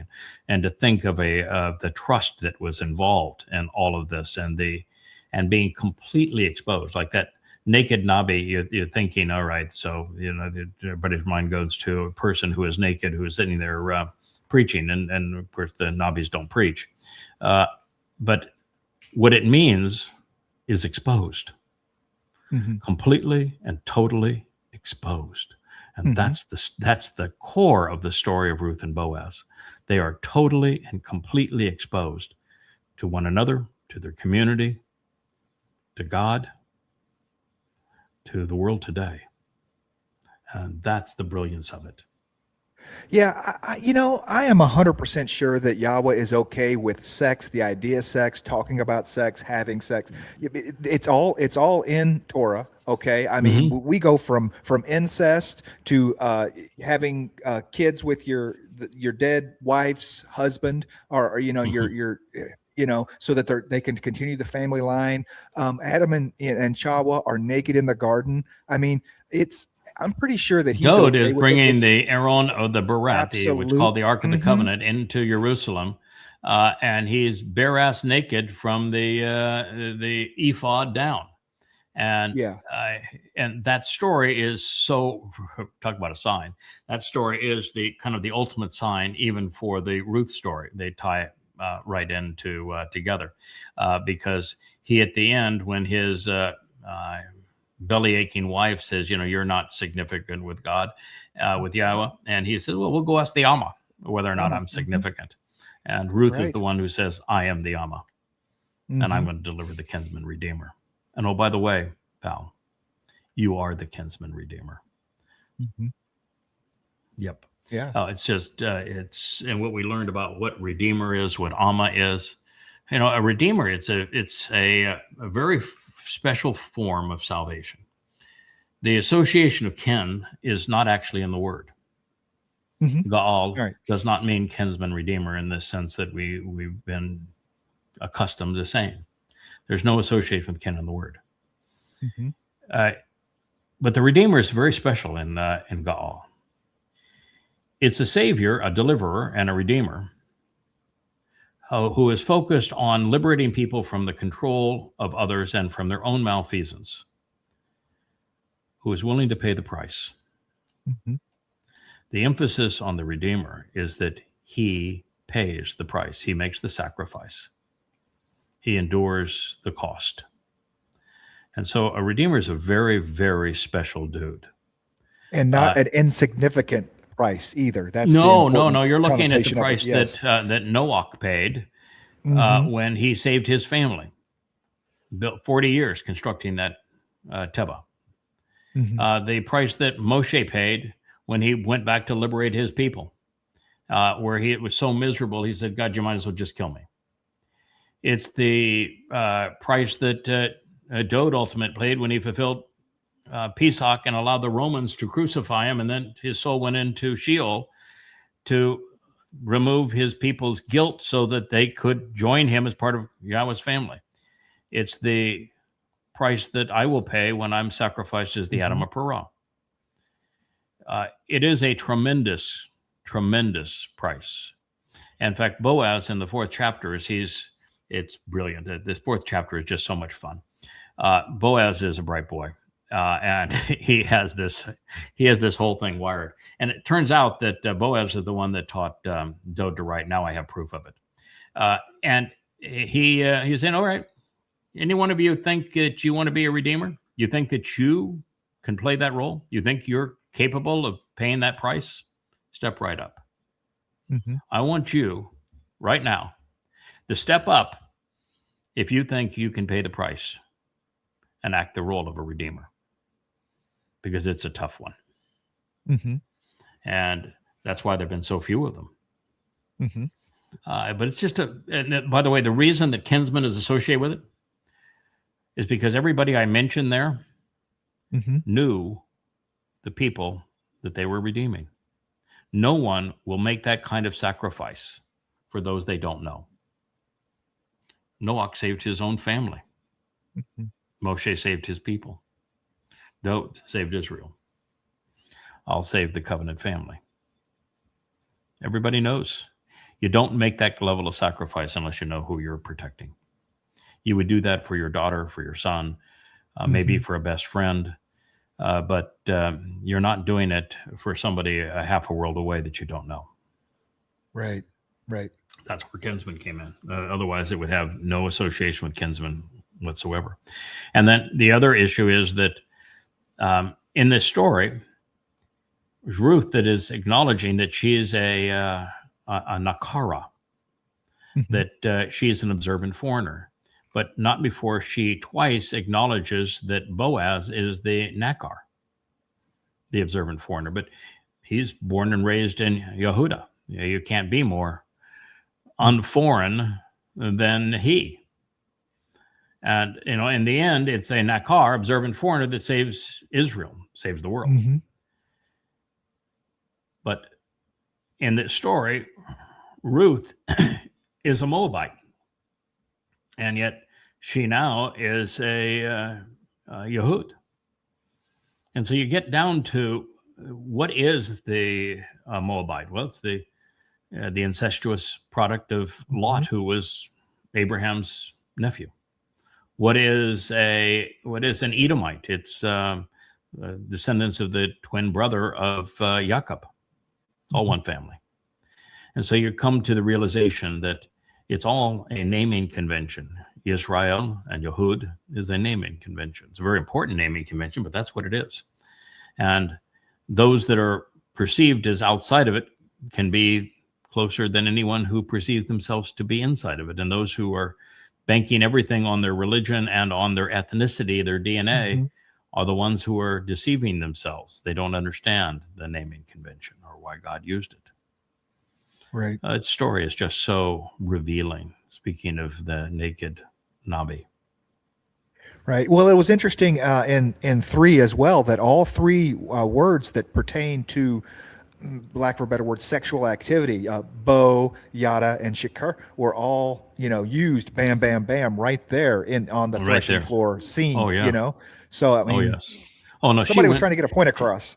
Oh, absolutely. I mean, she is taking a bathing, then she's rubbing her entire body with oil and perfumes, and she's wearing the most statuesque apparel that she owns, and she is going to visit a man who is asleep in a public place. And the first thing she is going to do is uncover him from the waist to the toes. And then she's going to lay beside him. And she didn't oil up her body to lay beside him with the oils all covered. It was a sexual encounter. What's so amazing is that she did this at the advice of her mother-in-law, who was from Bethlehem. And second, that had it not worked out, had Boaz said, I've got so many young women, I don't need another young woman in my life, and you're half my age, and and you're from another community, and I just don't need this. She would not have lived through the day. In that culture, she'd have been dead. So she did either the boldest thing in the history of women, or she knew exactly what was going to happen. And then, you're in a highly charged sexual situation, and these two are talking prophecies that are transformative for the world in the middle of that.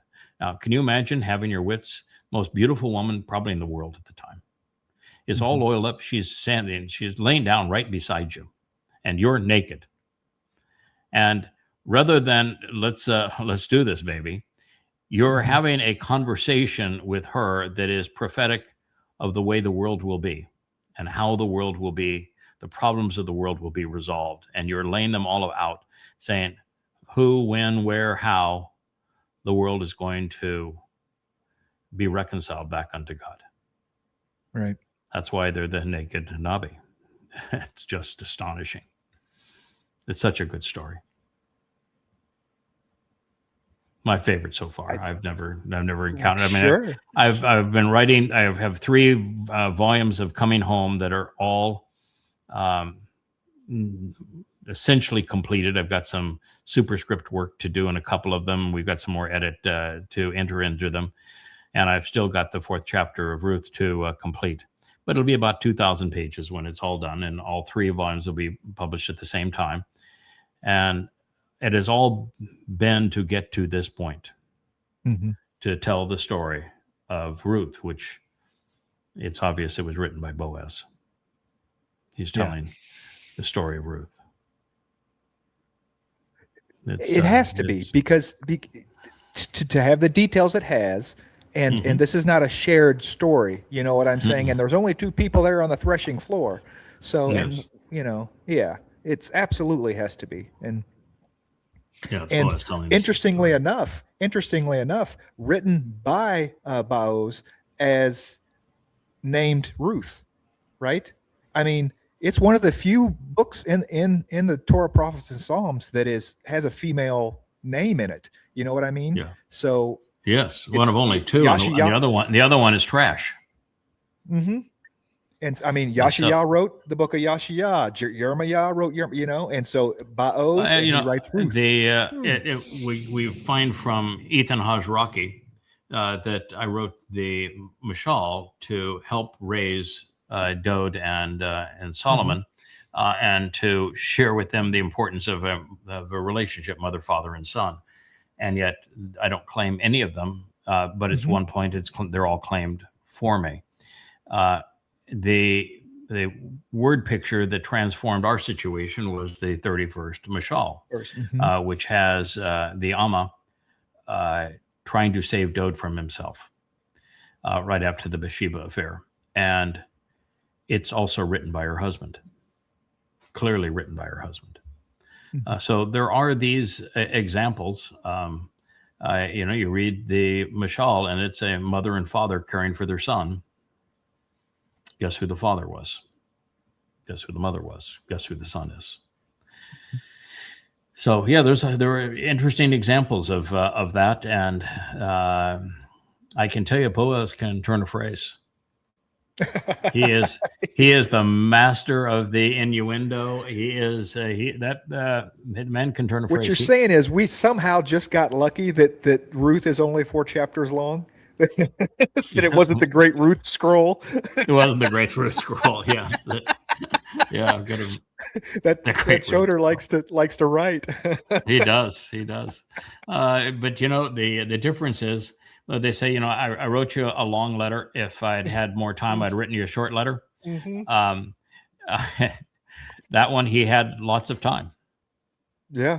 He had lots of time to write that letter. And he had lots of time to write the Mashal. And these books that we now have, the 38 of them, they're 30,000 pages. We didn't have that much time. Had to get it done. And they're long for a reason. And, when I hear things in my ear when I'm listening to these page-turning talking books, that I'd say, I would not say that that way now. And then, but I'm absolutely convinced that, yes, right, we leave it. And it's not for any other reason that you can't start people off where we are now. You come to this point. You don't start at this point. Right. And so I think the way the books are currently written is we're going to leave them that way. And you continue to read, you continue to learn, you build a foundation, then you can eventually grow to where we are. I tell everybody the same thing with our social media. We have doing the shorts or doing even the your earlier programs. Hey, we need to go back and change to the new intro, or we need to put the old outro. And it's like, no, we want to be able to see the progression in our work as we go. Right. Yeah, look at for example, the Will, for example, as he's doing his program. The first one wasn't very good. Second one, whoa, what a difference! And he is growing in his ability to deliver this. And everyone that I watch, I'm watching the progression. I think that Mariah and her husband Russell had a really good first go, and yet there's some mistakes that they were unaware of in terms of camera placement vis-a-vis. They did a mic, in the family hour. And Mike's constantly looking like this. They did a mic. They'll figure that out. And right. And the progression is good.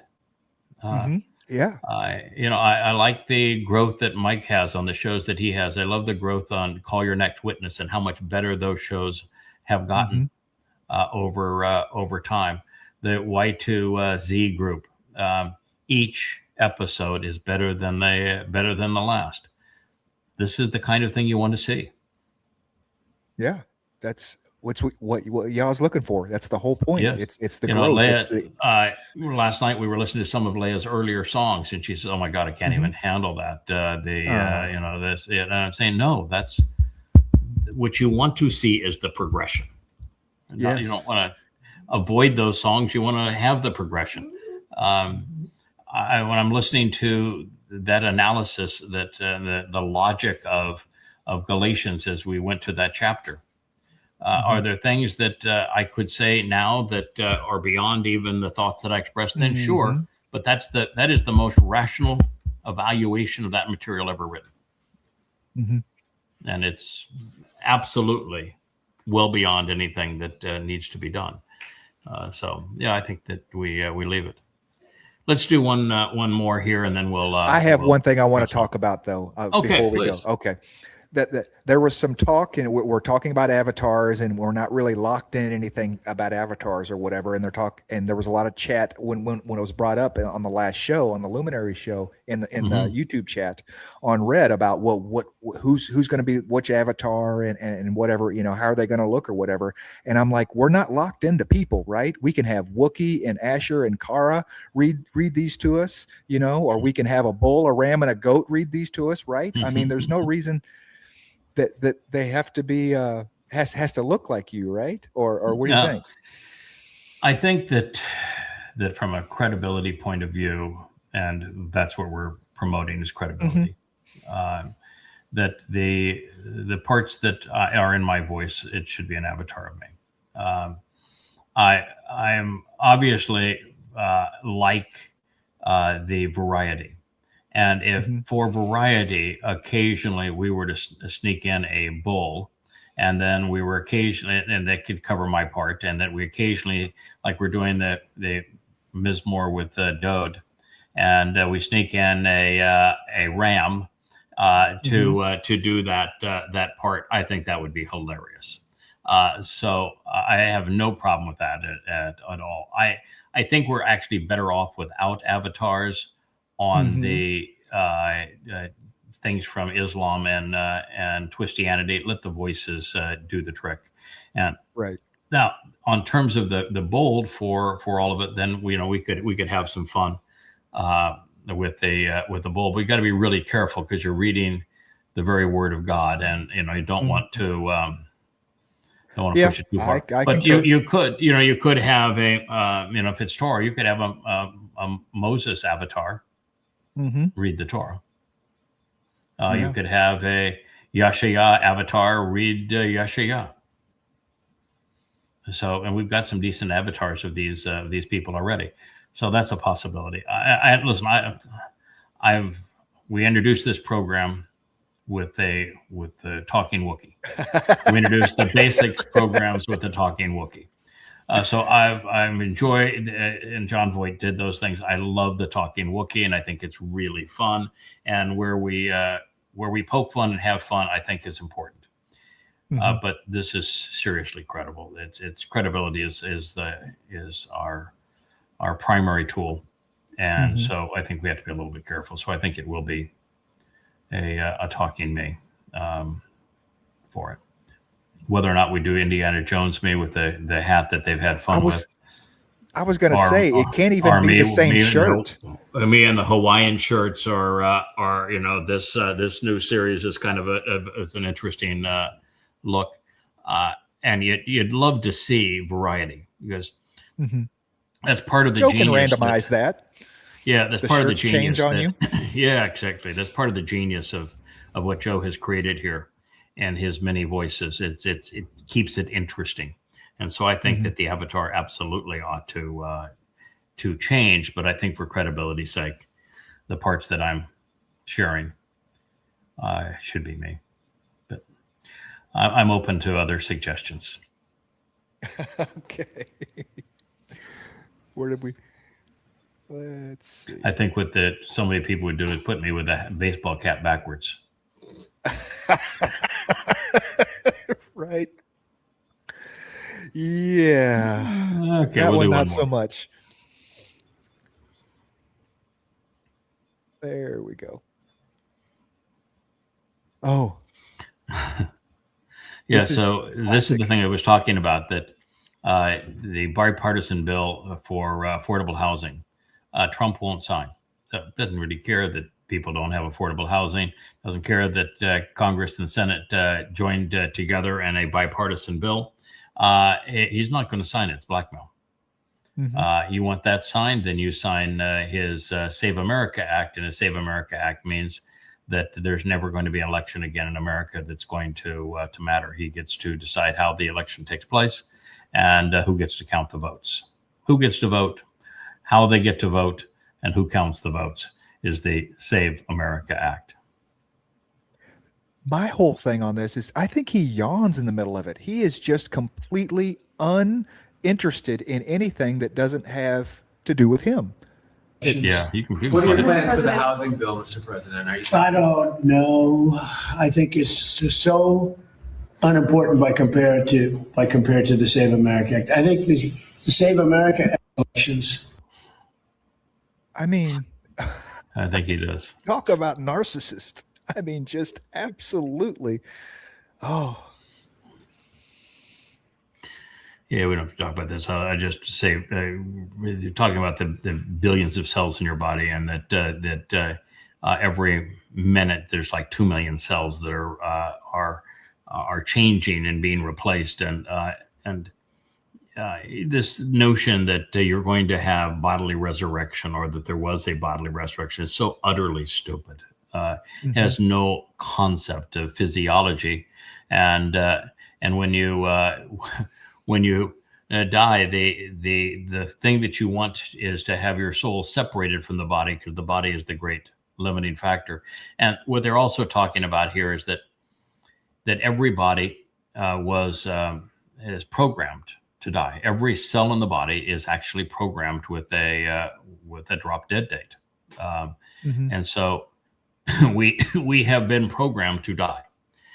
And you might say, well, why would we be programmed to die? And it's because God was exposed to created man to live, and man was despicable, and so he reprogrammed man to say your maximum life is 120 days. You'll live shorter than that, but that's the actual max. He reprogrammed our DNA specifically for that, and so we're programmed to die, because if we were to continue to live for long periods of times, we would be intolerably evil. Yeah. There'd be a lot more of us too. Yeah, and the more there are of us, the worse we are. This is kind of clever. This is Mark Twain, and I think everything but one line is actually quite good. You know, age is an issue of mind over matter. If you don't mind, it doesn't matter. It's one that I've bought into for a long time. Particularly being a guy that's 6,000 years old, at the very least, begins to be important for me. The secret of getting ahead is getting started. Boy, ain't that the truth. Kindness is the language which the deaf can hear and the blind can see. The fear of death follows from the fear of life. If you're not afraid of life, you're not going to fear death. Good friends, good books, and a sleepy conscience. I don't buy the sleepy conscience, but good friends and good books. This is a good life. And then forgiveness is the fragrance that the violent sheds on the heel of those that have crushed it. Yeah, don't forget. Forgiveness is unbelievably stupid, and it's part of the myth of Christianity, and it's such hypocrisy of Christianity, because they blame Jews for a crime they didn't commit and have held them accountable unforgivingly for the crime they didn't commit for 2,000 years. So, no. There's one, I don't know if we'll come to it or not, but I'll just speak of it. There's a Tucker Carlson went into a rant saying that that Moshe went up the Mount Choreb for the second time, and on the second attempt, he told God to kill him, and therefore was that anti-Semitism. And then there's a guy that rebuts him and says, "Well, no, dummy." That actually happened after they left Mount Choreb. They were 3 days out of Mount Choreb, as a matter of fact, at that position. And so, I guess this is the one. They were 3 days out of Mount Choreb at that point. And then he wants to redefine what Moshe said, as if Moshe was not complaining against Jews. You know, he says, no, Moshe was showing his deep compassion for Jews. And he took it completely out of context, because in context, what it says is that the Jews were so obnoxious, so demeaning. This is in the 11th chapter of Devarim, not of Devarim, of Bamidbar, of Numbers. And in the 11th chapter, it says that Jews were so obnoxious that God couldn't stand them anymore, that his righteous indignation caused him to literally ignite and consume everything surrounding the encampment. So God was just utterly disgusted. And the point where God is utterly disgusted because they're being so obnoxious, the Jews are, that they're not Jews at that point. They're Israelites, they're the children of Israel. And they won't become Jews for 3,400 years after that point. So with them being little snots, and they're being snots the entire way and never recovering from being snots and obnoxious, Moshe comes to Yahweh and says, I can't bear this. This is an impossible job that you've given me. And you must obviously hate me to have given me this job and put me in this position. And you have me as a nursemaid to these people. They're not mine. What are you doing to me on this? If you had any compassion for me, you'd just kill me. And so it's Moshe giving up. The children of Israel had become so obnoxious, they were impossible to lead. No one could do it. He knew the job was impossible. And he told God, I just want you to kill me.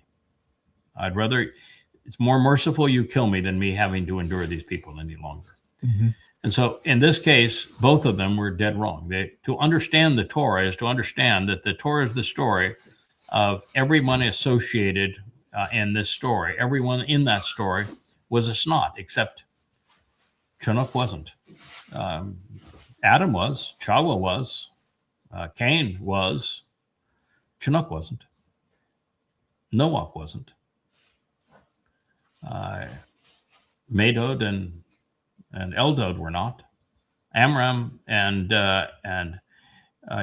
Jochebed, Moshe's parents, were not. But Moshe was at times.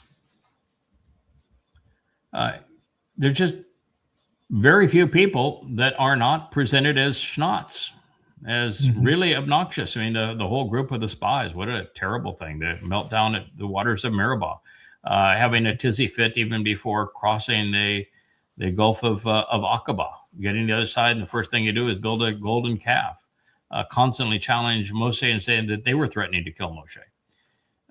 It's a depiction of a people that were antagonistic towards God and antagonistic towards Moshe. And the theme never changes. That is the theme. That is the only thing.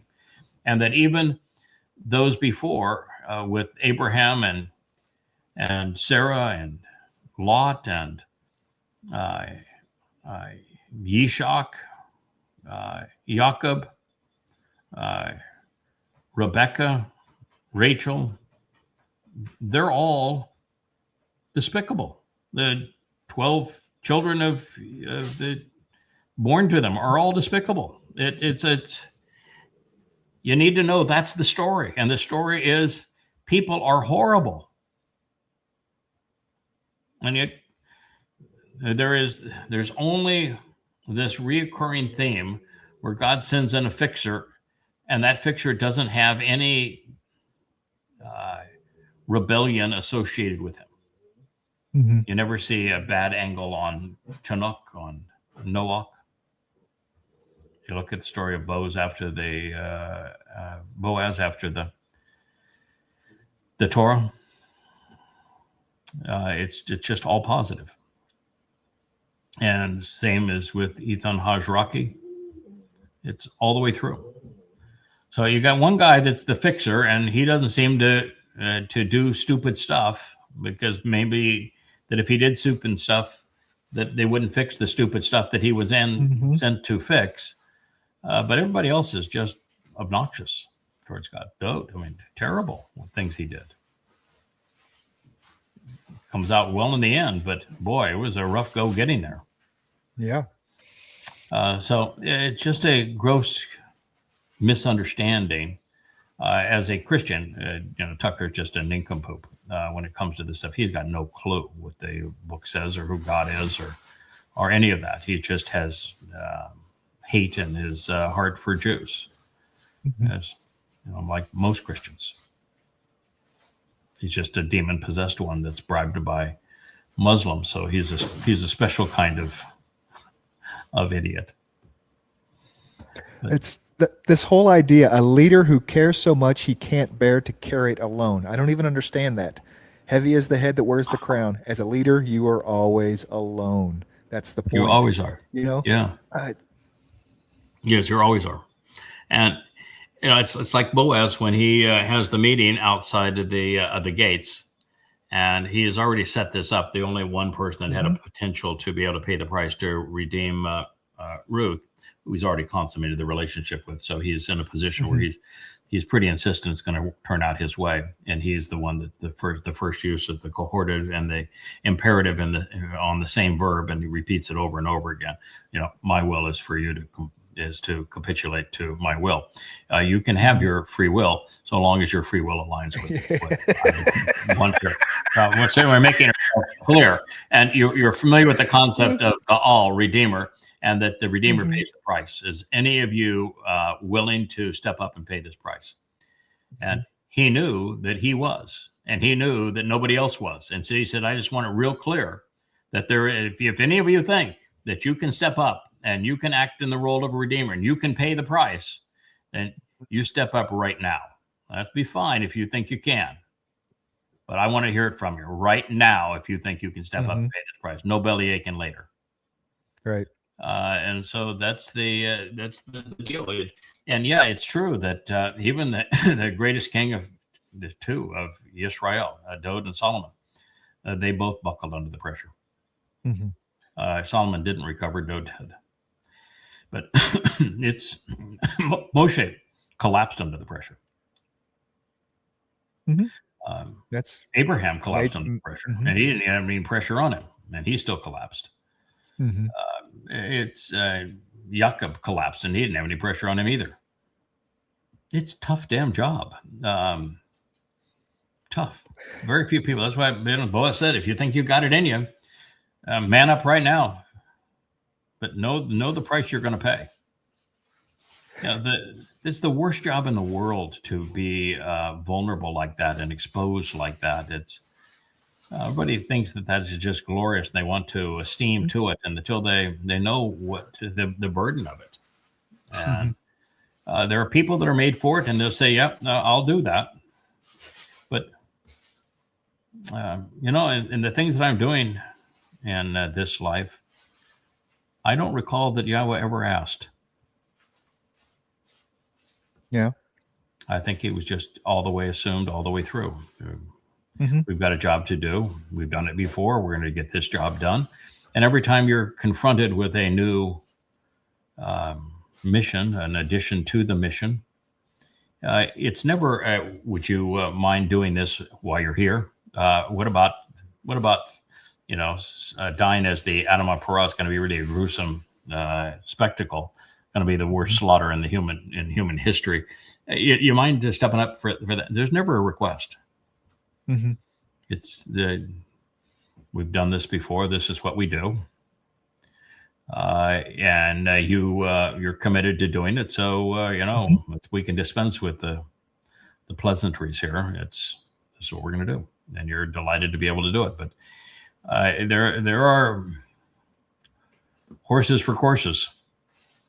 Well, yeah, Bulls and that's for the whole paddocks. point of continuing to translate, because you're constantly growing into the role. Yeah, I know it's coming up. Yeah, I know I'm going to be ready for it. Yeah, but then it's that, oh no, I really am going to be ready for. Oh wow, okay, I got this too. Yeah, okay. Or now if you're coming along with us and you are exposed to something as brilliant as Ruth, or that 31st Mashal, or the prophecy of the two luminaries, and you're seeing it all materialize. Somewhere along or to have the Torah come alive as it's prophetic for what we're doing right now, what we battle against and what we're trying to achieve, it's got to be extremely reassuring to be part of that. Yeah. Yeah, we need to put spoiler alerts on some of the books. Hey, Yes. if you're reading ahead, don't read here yet because you're not ready for it. You need to grow. You need to grow to this point so that you have the base to appreciate it. Neither of these guys do. That's why they get it wrong. Yeah. And you don't start out that way. I mean, there are examples where Ethan Hajraki, he started out that way because he was brought in as a full adult. But for the most part, God lets you grow into each life and earn your place and this is part of it, is that you build a foundation of knowledge. You go about learning and thinking, and then developing comprehension, understanding, insights, and then you begin to share them and you build upon that. And it's a whole ongoing process. And you don't do it for money. No, there's no money. No, there's no money in it. You don't do it for money. You don't do it for fame, because all of the attention is critical. Mm-hmm. You do it because it's the right thing to do. Mm-hmm. Because God wants you to do it. And, with all of the numbskulls that he's had to endure over time, he's entitled occasionally just to have somebody say, sure, let's go ahead with that.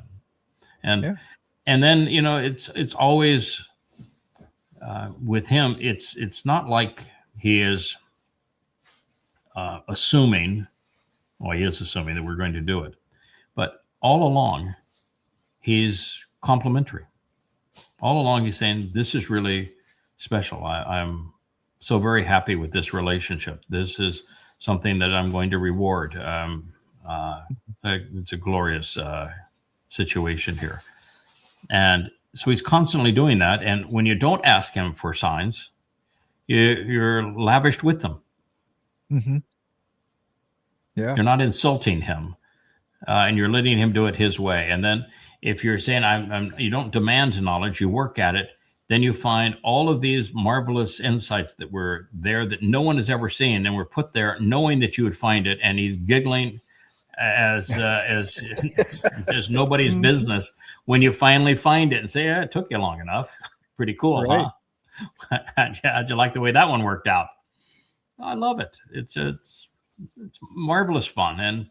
And he has chosen to know as little about how it all plays out as is possible, up to the point of assuring us that it all plays out. So we're assured that it all plays out because we know exactly what ultimately transpires.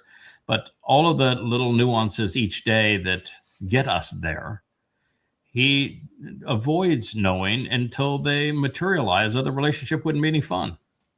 Mm-hmm. So it's super cool.